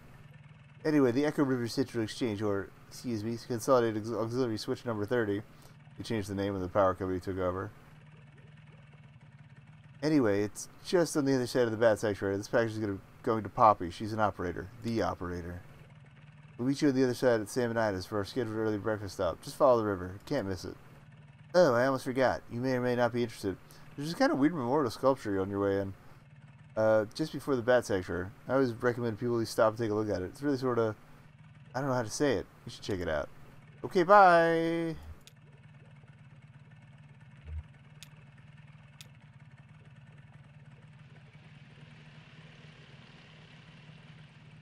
Oh, we're just going forward. Okay.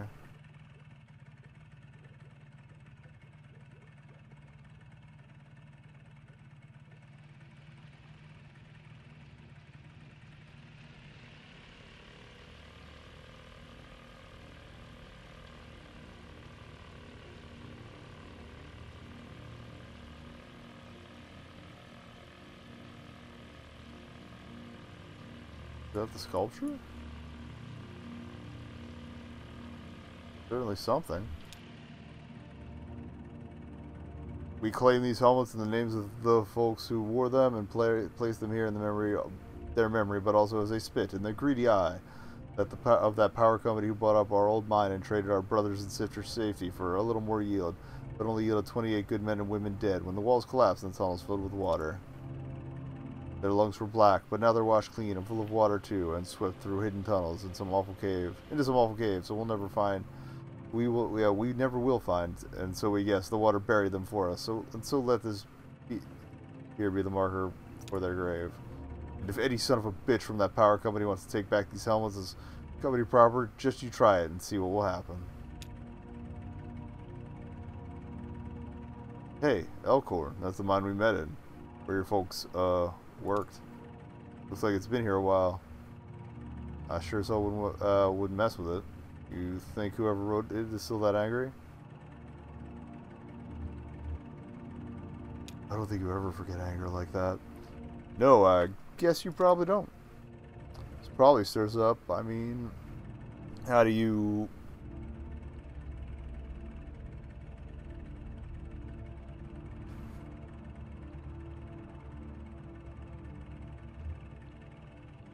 It's fine. I'm glad this is here. People should remember this happened. Well, here we are remembering. I didn't even know it the first time around, but here I am remembering it now. That's a fine memorial, I guess.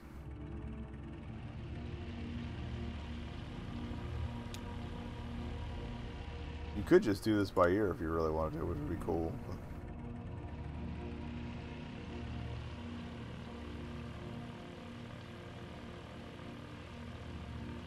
Also, interesting choice to basically like hide his odd arm.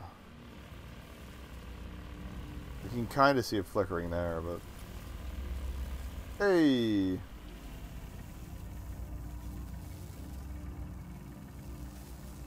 What? You're looking at me like I'm crazy, haha. Just sometimes I forget I don't even really know you that well. Yeah, well, that makes two of us. You know, those guys from the distillery are just making the best of a bad situation, just like the rest of us. Hey, one of them said to me earlier that they could even help me take care of these medical bills for my leg, you know? Get it all together on a plan, consolidated.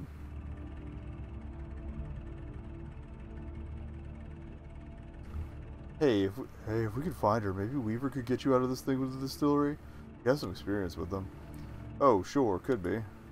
Anyway, I have a feeling it'll all work out. Even for me? Hey, why not? Seems like we're getting pretty close to finding your cousin, right? And besides that, you're young and smart. Plenty of time to bounce back from whatever. Listen, that old truck I've been driving belonged to my boss, Ira, Lisette's husband. To be honest, Ira didn't like me very much. But somehow this got into her mind that she wanted to have that truck someday. Wanted me to have that truck someday. Maybe to make up for all the yelling she did.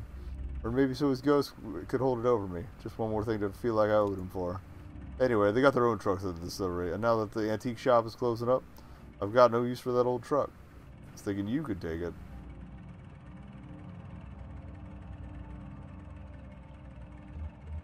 Sure. Or sure, I could keep an eye on it for you until you get straightened out. Sure, okay. Sounds good. That's cute.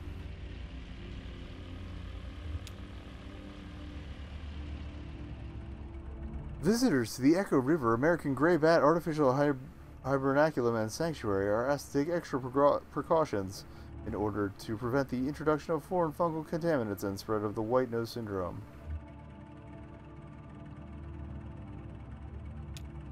Please do not visit the sanctuary during the same day which you visited any cave known or suspected to host bats infected with white nose syndrome.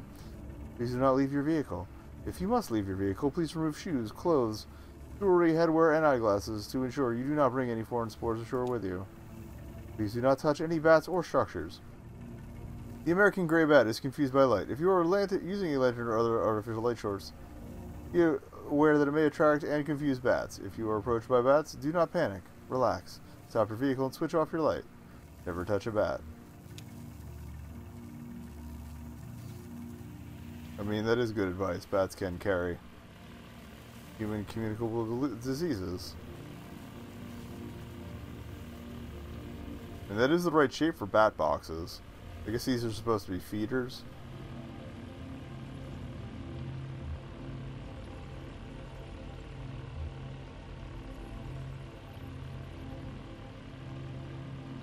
So yeah, for approach, just cut it. Oh. Bat fact. You ever talk with your mouth full? Bats do it all the time. Bats talk at extremely high-frequency clicks, too high for humans to hear. Then they use their powerful ears to scan for the echoes of those ultrasonic clicks.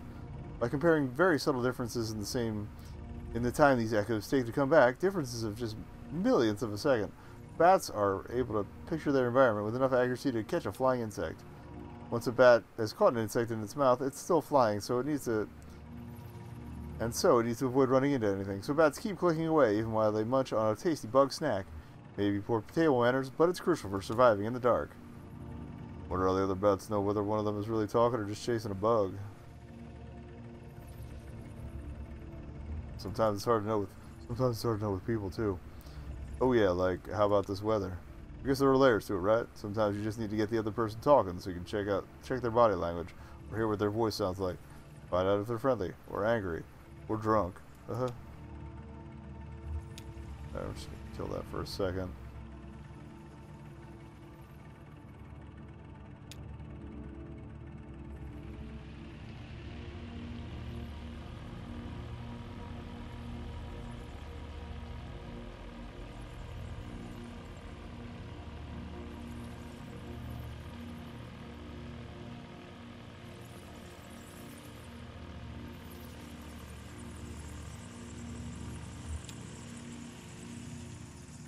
The American graybat's natural diet consists mostly of moths and other small insects that breed along the river. Here at the artificial hibernaculum and sanctuary, we use a combination of chemical snares and ultrasonic wards to repel all potentially contaminant-bearing insects and replace them with our own locally bred and spawned hypoallergenic antiseptic pseudomoths, which we call the little gray nothing moth. You may be thinking that the other moths and insects the American graybat would have been eating are very much relieved that their natural predator has found another food source. Not so. We've installed netting and highly effective moth traps along the river where the American graybat normally hunts to balance their escape from the food chain. But eating moths isn't the only systematic contribution these bats make. They also produce a potent fertilizer in the form of guano that helps plant life thrive along the Echo River, the shore. I think there's supposed to be an and in there, and the shore of Lake Leith. In order to minimize the sanctuary's impact on subterranean agriculture, we collect that precious guano here at the hibernaculum and manually distribute it throughout the caves. It's a full-time job. Sounds like a lot of work.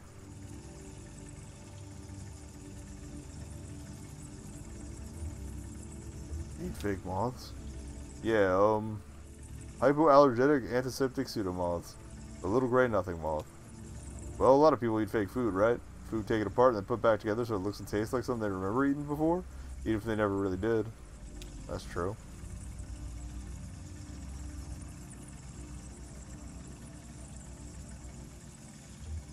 Right, it is reassuring to know someone's taking care of everything with these little bats. Yeah, who's gonna build the people hibernaculum? Maybe we'll build it ourselves. Maybe we already did. Like the folks in the mine, you said they used to buy stuff, fans, canaries, all those little trinkets, to make it bearable. Still a lot of stuff down here. Feels cluttered, but human. I just mean, all people need is enough to pretend we're home. We can make it and we can make it anywhere. You get kind of philosophical when you're drinking. Did anyone ever tell you that? Yeah, I guess I do. Nah, this is nothing. I used to have this drinking buddy who would get loaded and tell the weirdest damn riddles, like, which is more musical? A truck passing by a factory, or a truck passing by a music school? Huh. Count your blessings. Alright, I wanted to pause for a second to see if these guys will clear out a bit. Oh yeah, they do. That's kind of cool. Damn, it's really dark down here. You still there? Can't touch this Conway's shoulder. Oh, there you are. I hope that's you. Thinking about Lisette. Actually, I'd actually think she'd like it down here. She always liked old things and empty places. I mean, places that are full of weird stuff, but they still feel empty. Like the Wax Museum.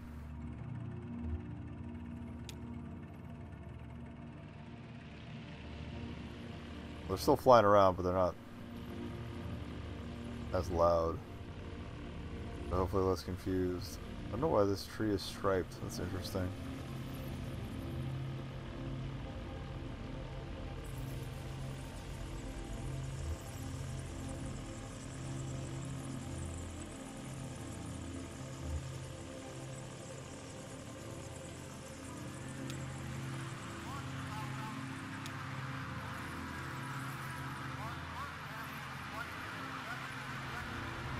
What is that, like, speech noise?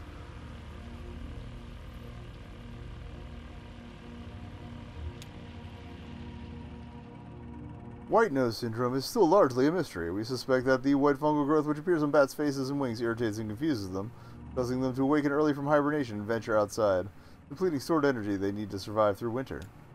But biologists are nowhere near curing the disease. It spreads quickly, and it is highly fatal.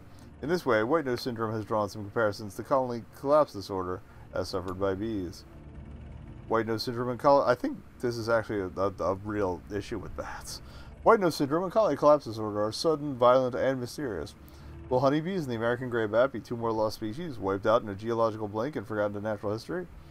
It's possible that a cure won't be identified in time, so the sanctity of this artificial hibernaculum is our best hope of preserving them. As you leave the Echo River American graybat hibernaculum and sanctuary, please make sure your vehicle and clothing are free of hitchhikers.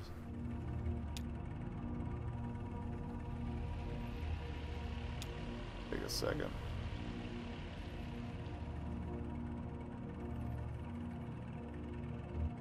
Lisette's sick. I mean, she's old. We're both old. Hell, you're about the youngest person I know right now. Oh, and the kid. Maybe Homer by a people calendar. In dog years, though, I bet he has us all beat. So I'm old too, sure, and I forget stuff all the time. Especially if I had a few and my brain is swimming, but I mean, Liz, it's all going away. He's losing words you'd never think you'd lose. Not just not just like the streets you grow up on, but names of colors, types of furniture, or I mean even the word furniture. He'd say, "We still got a few nice pieces in the what's that? I call the shed. What's that? I call the shed where we put the bigger pieces, beds and couches and I'd say, all this. Why do you keep teasing me about that all time I fell asleep in the furniture shed, where it's so damn comfortable in there? I tried to help her keep some dignity, you know? That's all I had to offer in the end. She has a sister in Nashville who will take good care of her. Now that I'm not around the shop all the time. What was that old guy's name? He used to make deliveries for the shop. He smells like leather. Ira was always yelling at him. Too drunk to work on the one day. He could have been in the right place at the right time. So he feels guilty that, the kid. Alright, it means a lot to you. Are you worried about losing her? You know it's inevitable. At this age, people are going all the time. Friends, family, everyone. It's natural. I don't wish she'd live forever. Just that she keeps some dignity as she goes. I think it's the best we can, wish for anyone we care about. Hey, what's up, DK? Kicking through some Kentucky Route 0. Okay, I think the bats are clearing out. Want to clear out some bats. We're driving this boat through a bat sanctuary, apparently, but if the light apparently messes with them, so every now and then you gotta stop and turn the light off.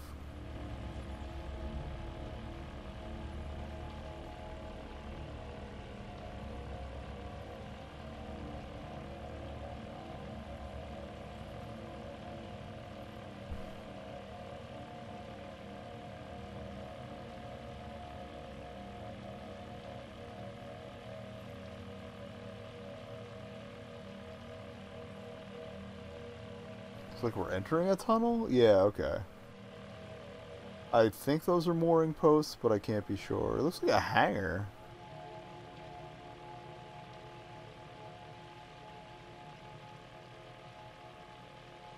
Oh, I would love to have a desk right on the water like that. That's great.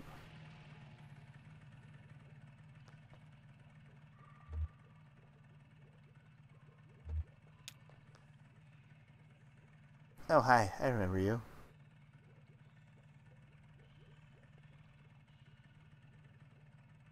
I don't remember Flora. Or Alyssa was the girl who was watching them at the museum? What are you doing down here? I'm just exploring. I like dark underground places. I'm a romantic.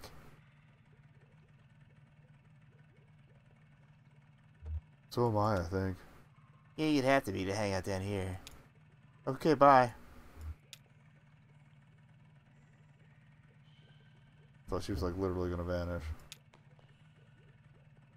Careful up there. Can't drive in your truck if you slip and break your legs.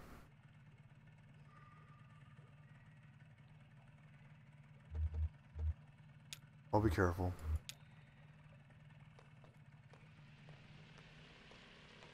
Ooh. It's beautiful down here.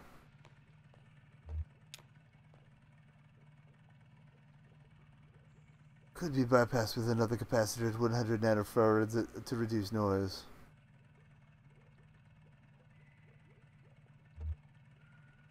If your circuit's too noisy, you should tie those floating pins to the ground. Oh, that's a pretty good idea. They're probably picking up all kinds of radio interference. Dashio Morse, pleased to meet you. We don't install this type of phone for customers anymore, but there are quite a few of them still in circulation. Anyway, the new system doesn't source enough current to ring these old bells, so I tried to come up with a workaround. Maybe a little box the customer could attach right before the wall jack.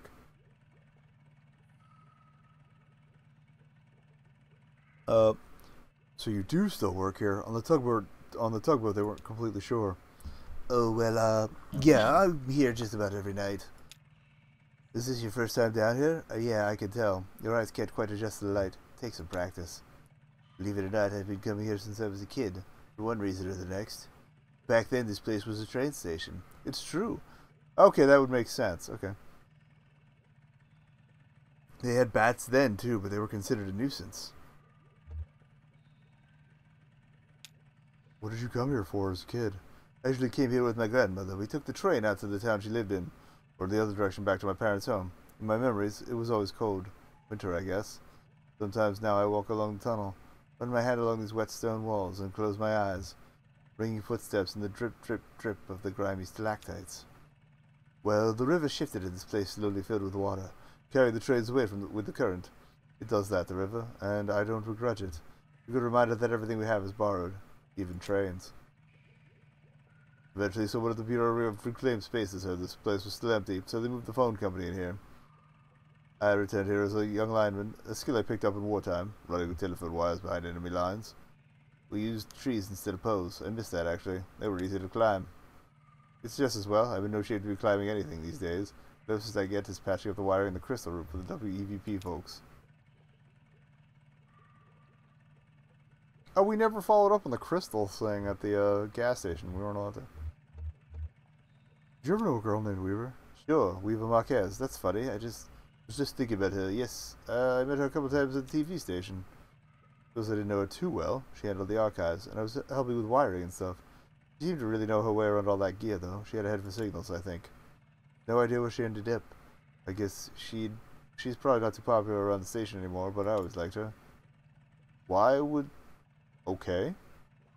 Listen, miss, if you're interested in WEVP, you should talk to them directly. They're always looking for volunteers. Take the ferry over to the silo. There's a mail stop there. They don't have a sign or anything, just ask around. I guess we'll get back to this old damn old rigger. Poppy's just a little further down if you're dropping off that package. Nice chatting with you. Okay.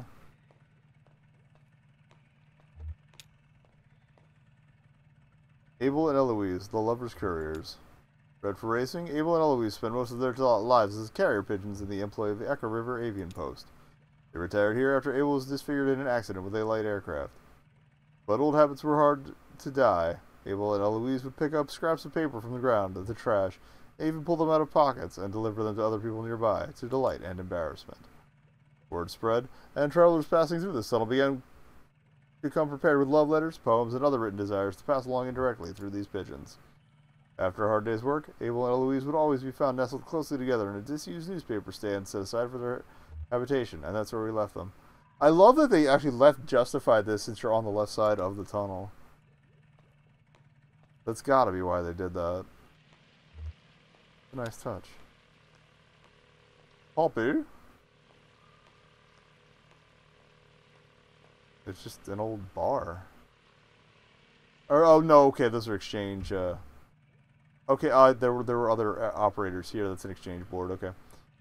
You sit right over there by the lamp, sweetie. Thanks. Actually, just a minute. Where does that person claim to be from?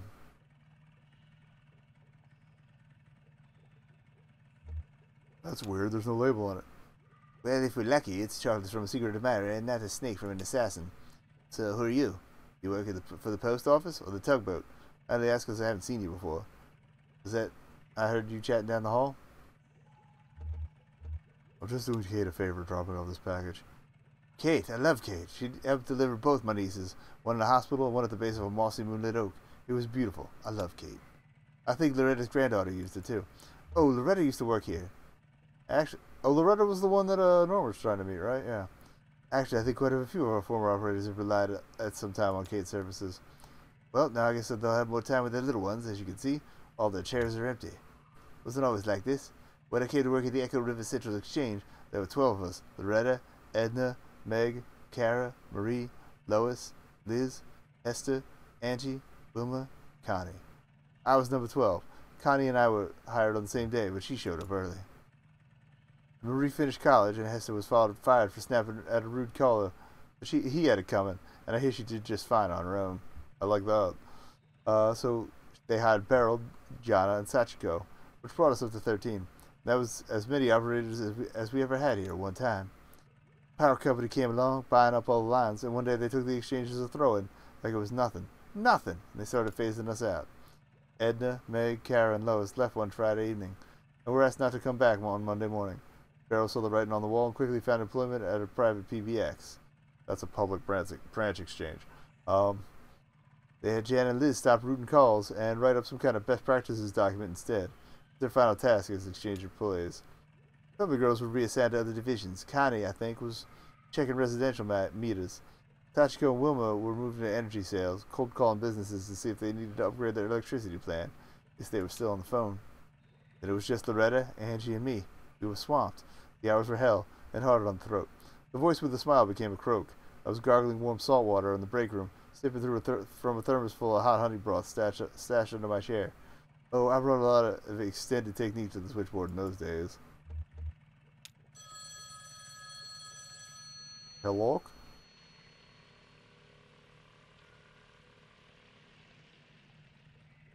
Oh, he fixed the ringer. Sounded pretty good to me. He's got the voltage too high. He'll burn out the relay. So, where was I?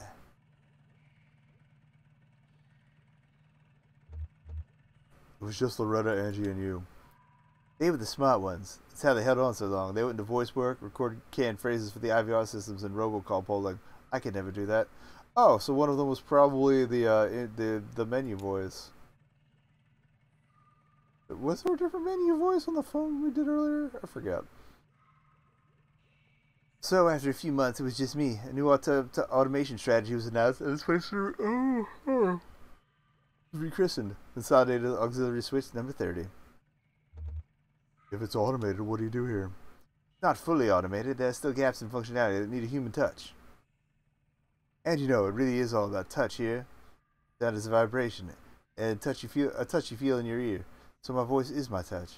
When we're talking, we're touching, even on the phone. That's an electric touch, an intimate little shock that makes your tiny hairs tremble. The tiny hairs in your ear, not other tiny hairs. Oh, maybe. I don't know. Whatever you're into. That's not even what I mean when I say it's all about touch here. Oh, I'm so tired. Oh. The power company first tried automating the solar exchange with fancy new transistor arrays. The switchboard caught fire. It was just too much, too fast. They tried using some clunky old mechanical relays, but the calls were getting mismatched and out of sync. It was a nightmare. The technicians determined that the phone system down here had been designed ad hoc over decades, and the specific tempo of its human operators. So, short of replacing the whole thing, not to mention all the wiring, they'd have to work out the exact timing of every little human gesture that goes in a route in a phone call. Back in the day, like you might have seen this in an old movie or something, an operator would basically take two ends of a cord to route a call. Like, you'd have the incoming, then you'd plug it into another one, which would be the destination of it, until they got machines to do that.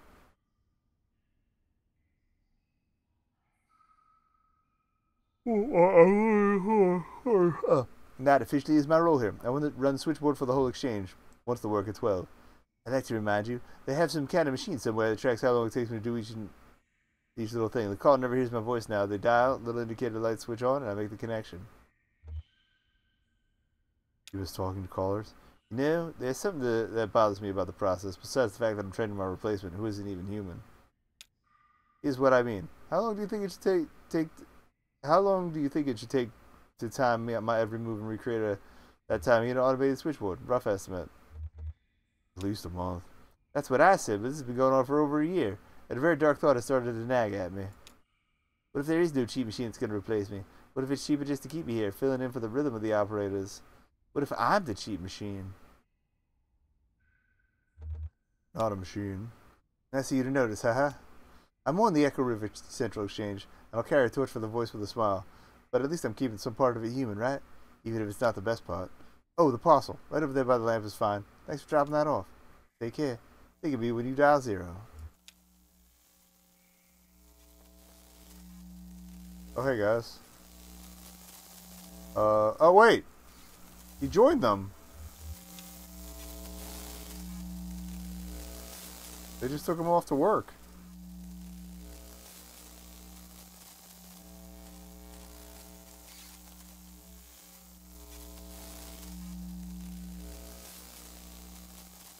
Well.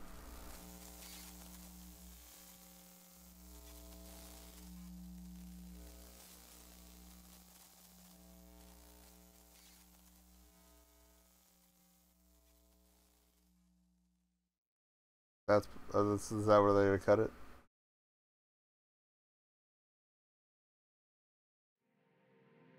Not quite. Oh, we're following them back to the distillery, probably.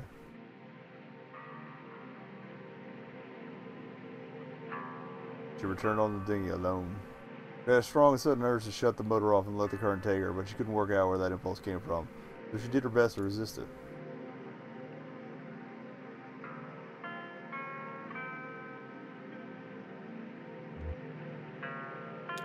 We had a painter of shipwrecks. I'm not sure if it was Will telling this or just a general narrator, so we'll go general narrator. He never worked from photographs, so his paintings could be divided into two categories. They're the ones he painted from life, and the Echo River was a very good source for these, because its currents were so unpredictable and the tunnels so dark. He rendered these in oil paint, by lamplight, working for hours cross-legged on the porch of his houseboat/studio. Then there were the ones he painted from memory, mostly the memory of a single wreck he encountered as a much younger man, picking up litter where the coastal highway cleaves into the rocky beaches of Northern California. Those were done in watercolor. He preferred to work on them in the morning, in a room he rented to the airport in Louisville. He had some postcard-sized sketches in charcoal, too, of the Iron Pariah.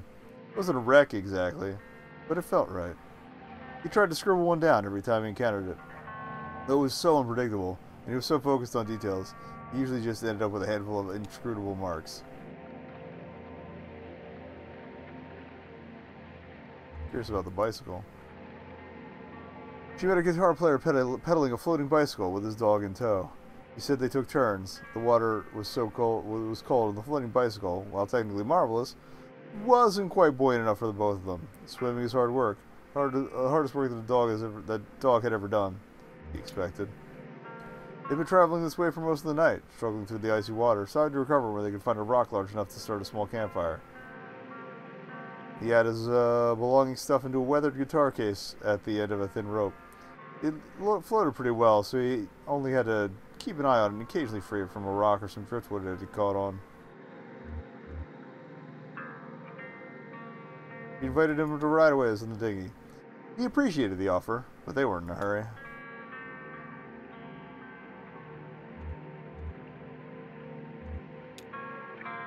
She met a flower salesman on a raft. They floated alongside in buoyant pots, bobbing untethered. That's cool.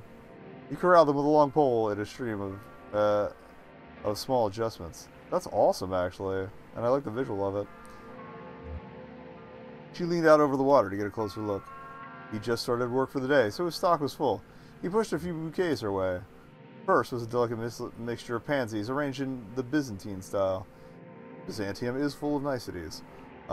He said it was for a particular kind of person. If it didn't remind her of anyone specific, she'd better move on. Next, a rustic bundle of blue-petaled flowers of many different types. He suggested it would make it appropriate, thinking of you, bouquet. Finally, a delicate mass of roses, made to look messy. He thought it looked serene, and he agreed. He drifted away with the current, pushing his flowers along with the raft. He gave in, got off the motor, and floated for a while. Then she knew what she'd been craving, a moment of silence.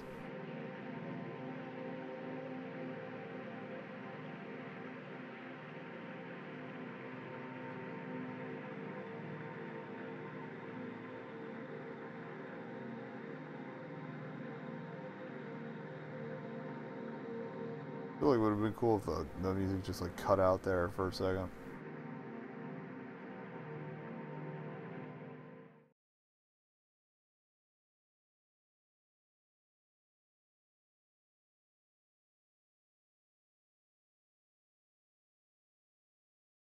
I forgot they were going to Salmonidas. Oh, that's right. That's where we're supposed to meet back up. I imagine they're going to wonder where Conway is. See if there's anything interactive over. Okay, I guess, is that the dinghy, or did we just park it? Oh, Homer, yeah. Again, it scratches Homer behind his ear.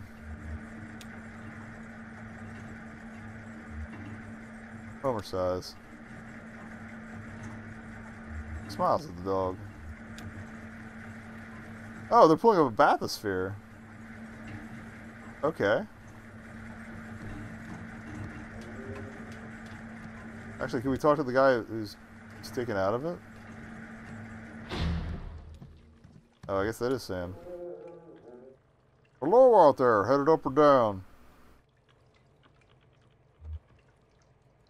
Sometimes I wonder myself. Best never to die without doubt in your heart, though it can't always be helped. Well, head on upstairs, and she'll take care of you. I'll be along in a minute. Oh, that's right. They mentioned them earlier. Sam dives for stuff and, like, gets... I forget if it's pure water or what, but yeah, he does the diving underneath the platform, and Ida's the one that cooks it up. Hence why Will had to forget the recipes.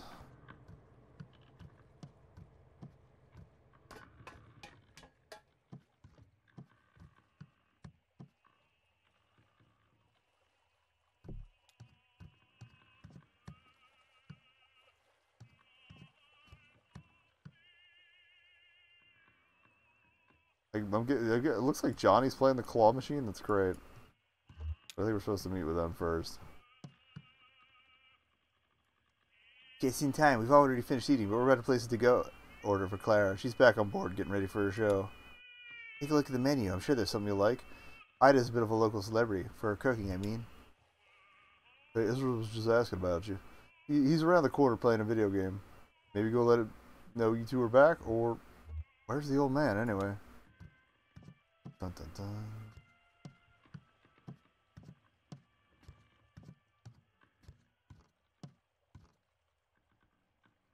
Oh, bad luck. You'll get it next time.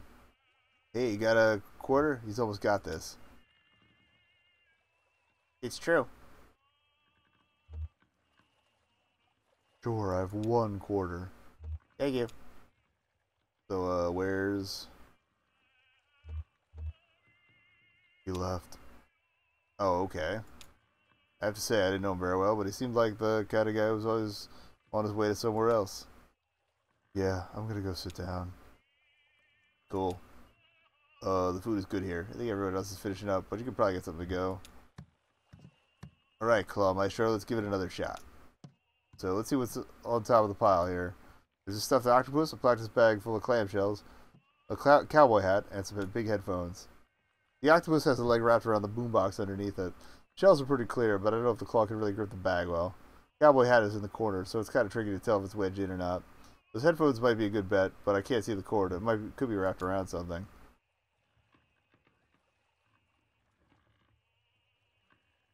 I can get the octopus. Wow, alright, I admire your confidence. Okay, when I put this quarter in, you'll have about 8 seconds to grab your prize. Octopus is square in the middle. Let me know if you'd help line it up. I got a slightly different view of the field from up here. Ready? Here we go.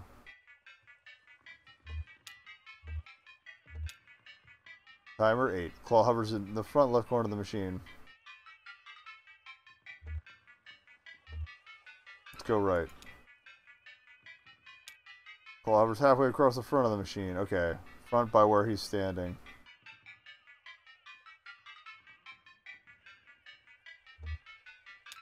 So go up. Hovers in the center of the machine.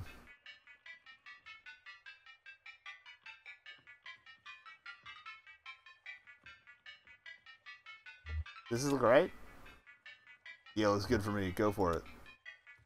I guess all the commands would also have to... thanks, Comcast, for ruining this. Time are we at? 2:18.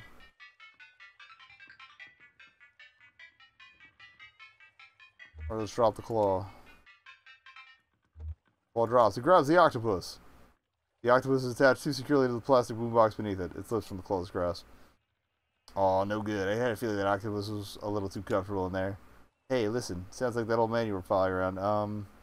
I guess he had to leave. Is he coming back? Well, probably not. He's got himself on a trajectory, you know? Anyway, I don't know what kind of plans you have now, but if you need help figuring out your next move, you can always talk to me and Miss Junebug. I just wanted to make sure you know that.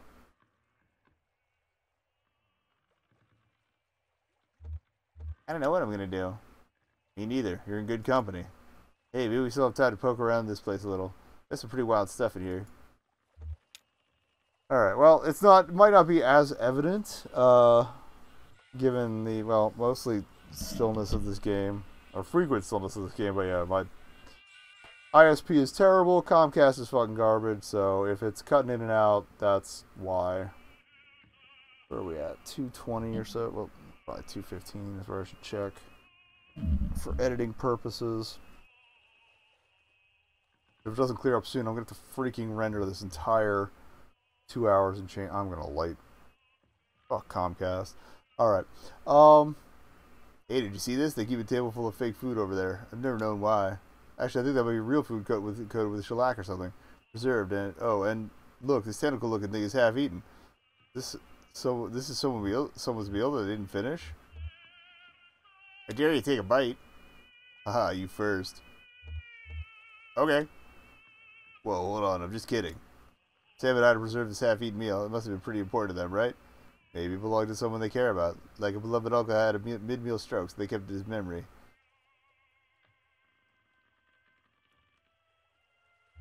Yeah, like those sunflower seeds my folks left behind.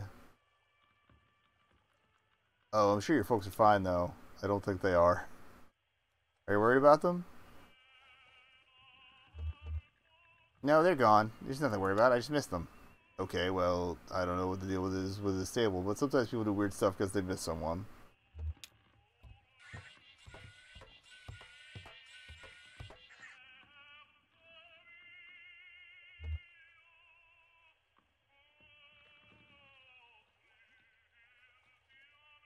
Weird. Somehow I thought it was his truck, the delivery and all.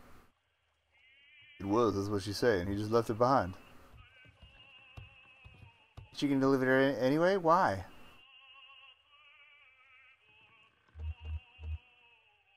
He's my friend and he needs my help to finish his job. That's right, he's our friend too. John and I will help you unload when we get there. Lift with your legs, Cricket. Yes, ma'am.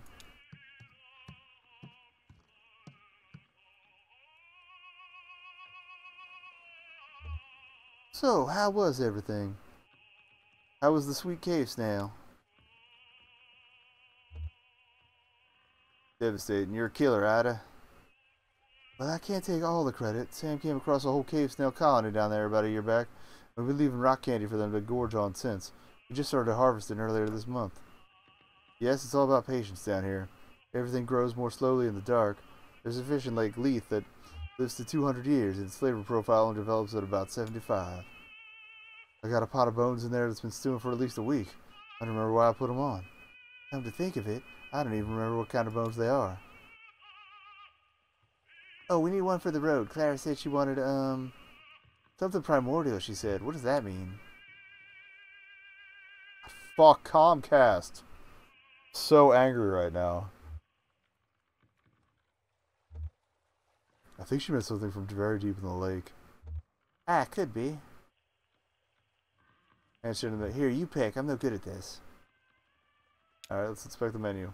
Let's see.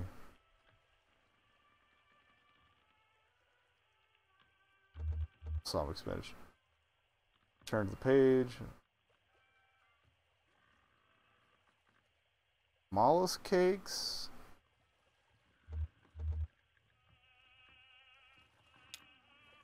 Age blind cavefish and small salad. Good choice. Your friends will love it. I'll have that right out, sweetie.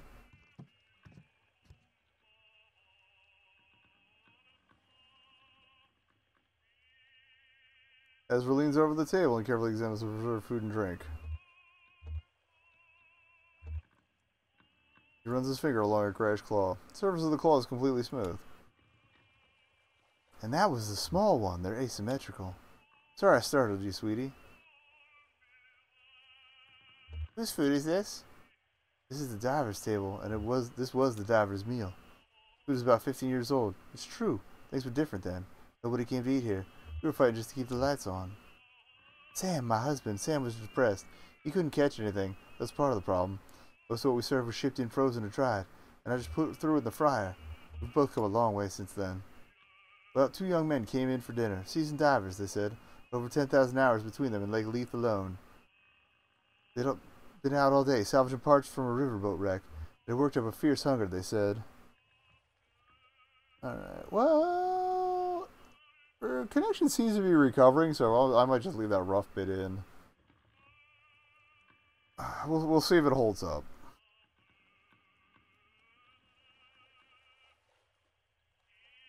They've been all this... yeah, riverboat wreck. Worked up a fierce hunger, they said.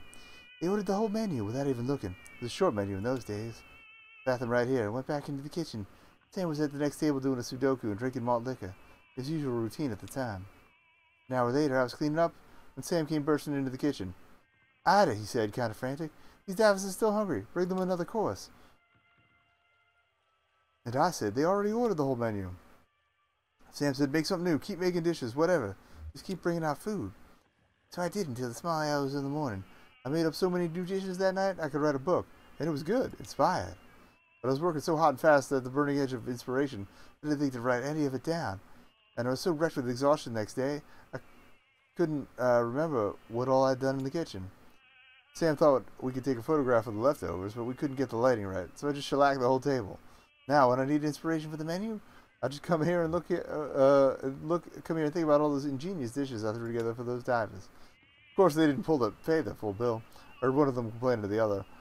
Let's just pay half and let them charge the other half to whatever demon in the kitchen kept making food faster than we could ask for it. But it all worked out.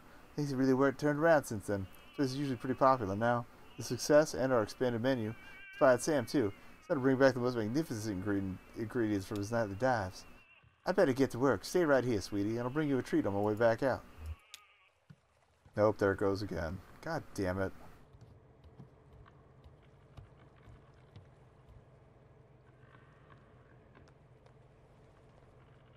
Well, if Comcast is going to keep doing this to me, I'm probably just going to cut it early.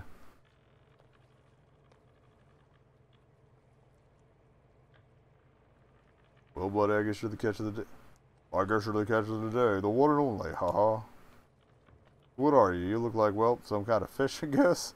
Kind of mopey little guy, eh? I can see it in your eyes.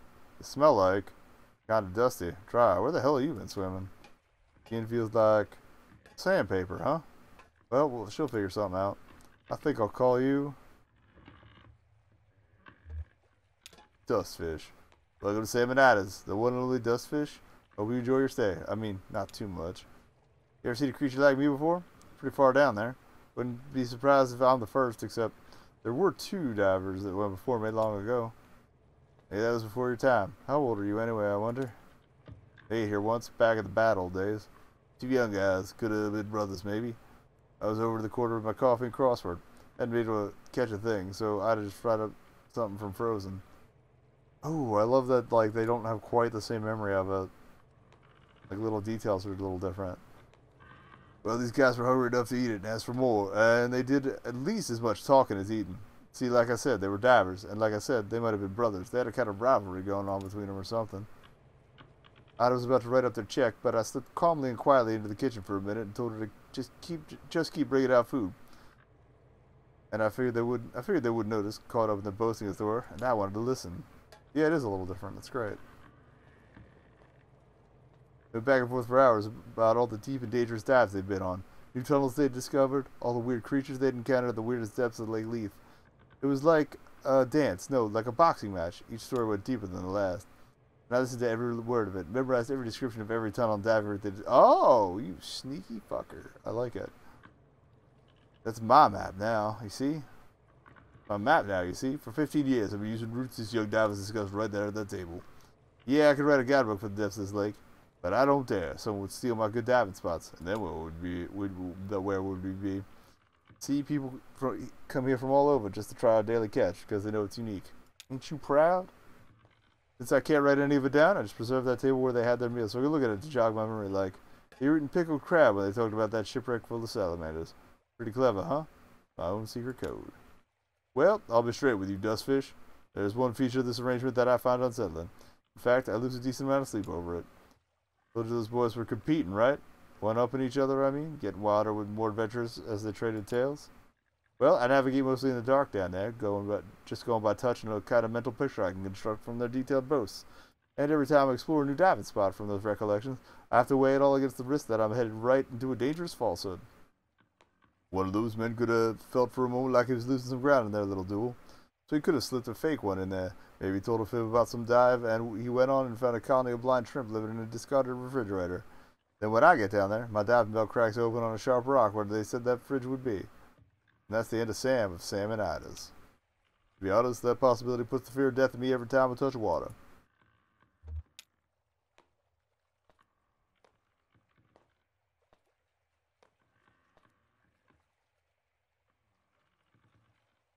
Hey Sam, good haul tonight? We'll see what you can make of it. Yeah, pretty good, I think. I had some trouble down by the narrow tunnel. Some kind of fast-growing freshwater barnacles just about sealed it up. Picked away for half an hour before I just gave up and went around the other way. But I got the catch of the day. That's the important part. That's what people travel for. What's the catch today? This here's dustfish. Mopey, sandpapery old fish. Don't know how she'll fix them, but that sandpapery quality ought to do something for, what do they call it? Mouthfeel? We stay for a drink? I got a dark rum that goes well with coffee. Haha.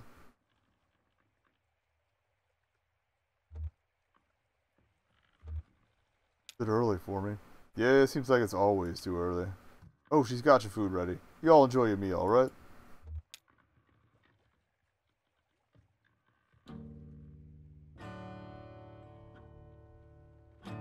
That's gotta be it.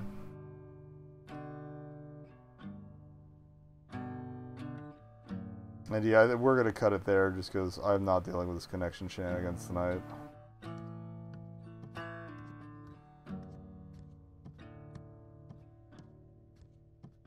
This world is not my home.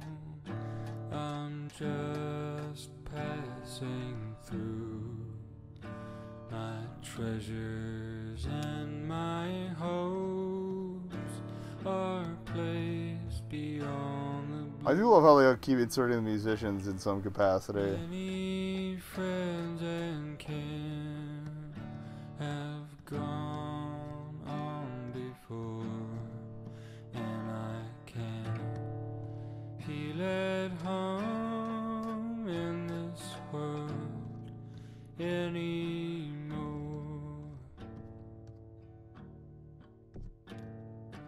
Oh Lord, you know I have no friend like you.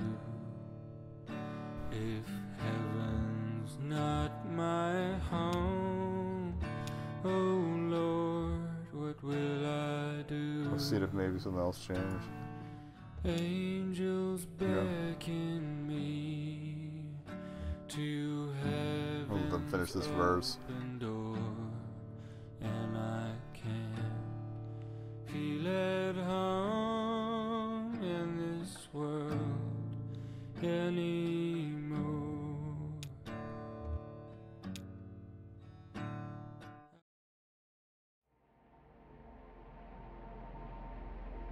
Looks like we got a little more to go.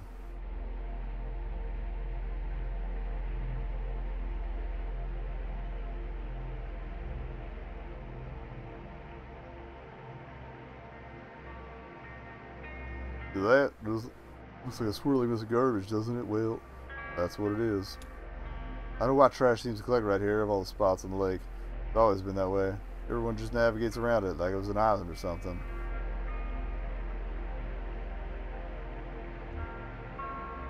Look closely, you can see some wood scraps from the old canoe rental shop. Gemini Canoe and Firewood. That place was run by twin sisters, Cassie and Paula, I think? This was years ago. They used to rent out canoes to tourists, campers, pilgrims, folks like that. They must have had some kind of deal with the distillery. You'd always see a couple of Hard Times boys posted up on the dock, peddling small bottles to their customers. Cassie and Paula worked those old canoes to death, wrung every penny out of them. They'd only take one out of commission when it was truly. Demonstrably dangerous, and you couldn't get a refund unless your boat was visibly taken on water. Side business in Firewood was a stroke of minor genius. Yeah, this cluttered place made a decent local museum. Good as history as I could ever tell. He arrived at a small houseboat neighborhood that sometimes hosted concerts for the pleasure of its residents, where Clara was scheduled that night to perform.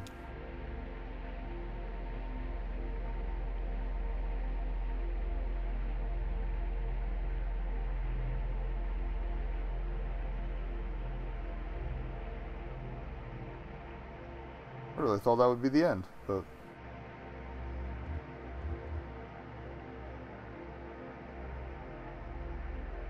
Bug and Johnny watch the show from the backyard with the others.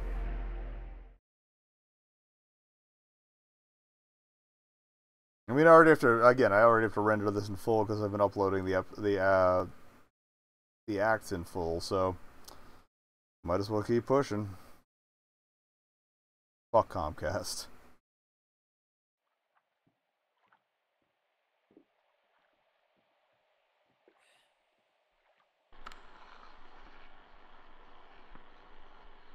Oh, that's right. You recorded the cat. I recorded the cat. Oh, cool. This was not what I was expecting. But that's pretty much been the theme of the entire game, so. Okay.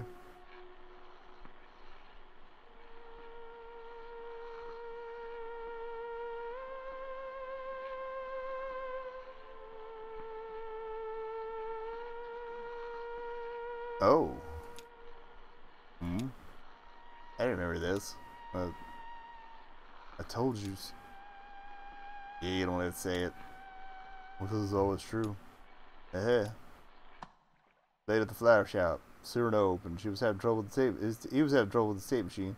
So he just droned out on the lap steel. He got really into it, and he went on for like forever. Everyone was falling asleep. Not everyone. Or the air was warm and perfumed. You were playing with some petals you found on the floor. I was looking at the ceiling. Remember, the ceiling was glass. During the week, that room was a greenhouse.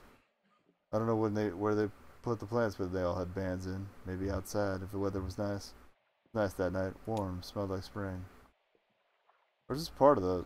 Is this her remembering, or is this part of the performance? Remember the folding chairs. So uncomfortable, but I guess it was their only option. They had to pack everything up during the week so there'd be room to display the flowers. Okay, it is her remembering. Tape stuff sounds good. Kid's doing a good job. Gilby's a natural born tape player. So we were talking about him earlier at the gas station. Sure, I haven't forgotten Cricket. Oh, is that who they were trying to bring along? Ooh, yeah, I know. Any, what do you think about Ezra traveling with us for a while? We were in the back. Passing messages in code. We use a code of our own design, inscrutable to observers, transmitted by... Well, I like the taps on the wrist. You told me a joke. There's the one about the prisoners exchanging dirty moonshine recipes. I told you the one about the 3 bears in the outhouse. I want to hear the one about the 3 bears in the outhouse.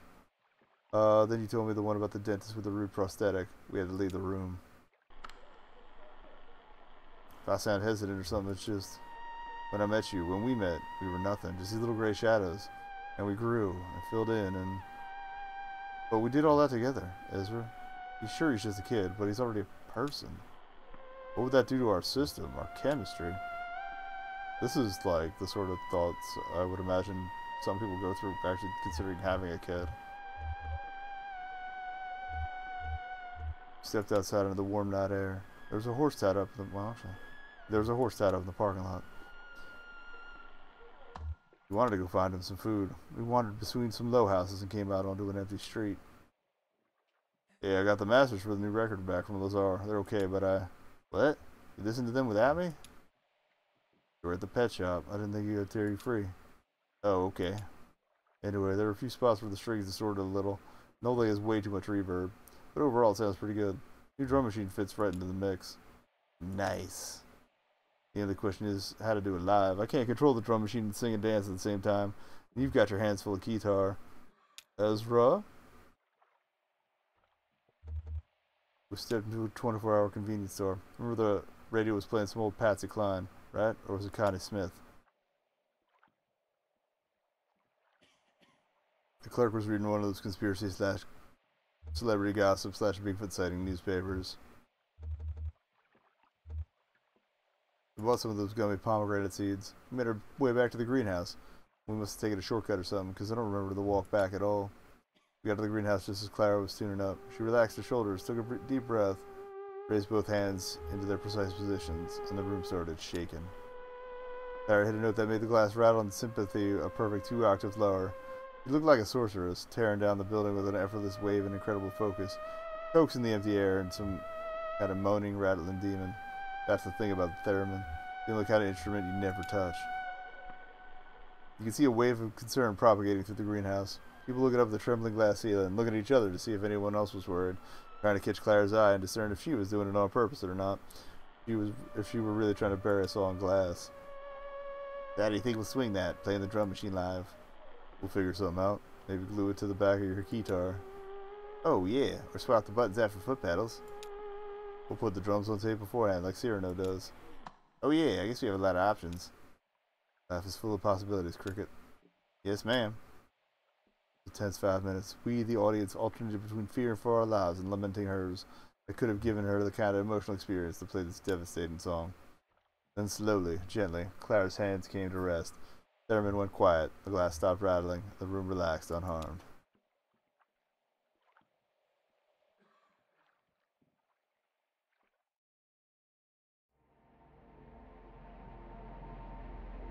Again, I apologize for this the worst ISP ever. If you're watching the archive, it should be clean, since I'm going to have to lock my computer. Well, I guess I could do it when I go to bed. Just let it do it overnight. Met a photographer once. I mean, one in particular. She even took my portrait. Can't imagine why. Said it would immortalize me. It was a metaphor, of course. It meant I'd never be forgotten.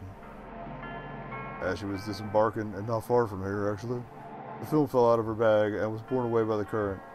I was working on deck at the time. She shot me a sad, apologetic glance, but I wasn't bothered. No shame to be forgotten.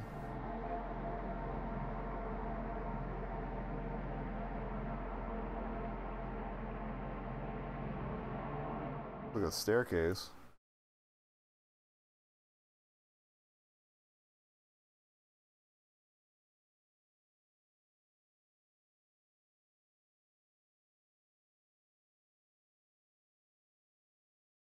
Hey, we were headed here for some reason anyway.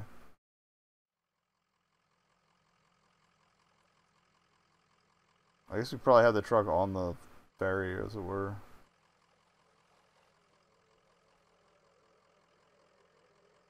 What's this place like, Dogwood Drive? Is it a small town, or... I really don't know, huh? I've got the manifest the old man had in his truck here. The set's antiques. Mail order delivery. No return address. Shipping address 5 Dogwood Drive. Packing list. And then it's just numbers. I guess the inventory numbers of the antiques he was supposed to be delivering. Anyway, I'm glad you're coming with us.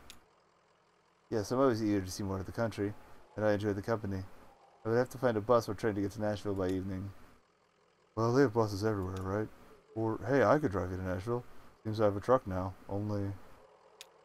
how are we going to get it up these stairs? That's quite a staircase.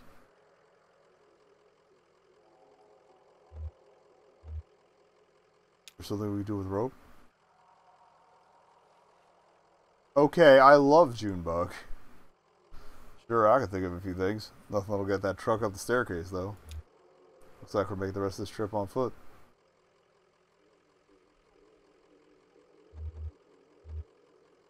I don't even know what's in there. What if it's too much to carry?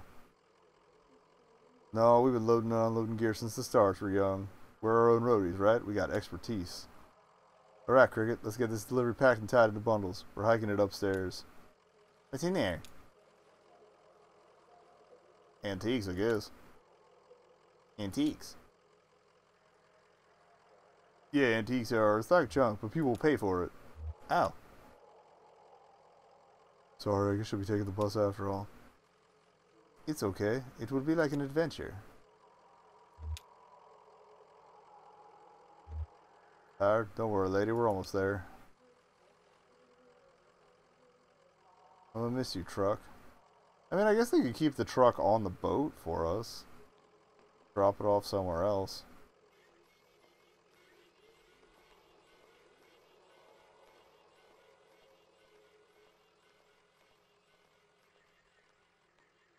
The freaking, yeah. The dog's shadow on the base of the stairs. I love that. Swaying back and forth with the boat movement. So good.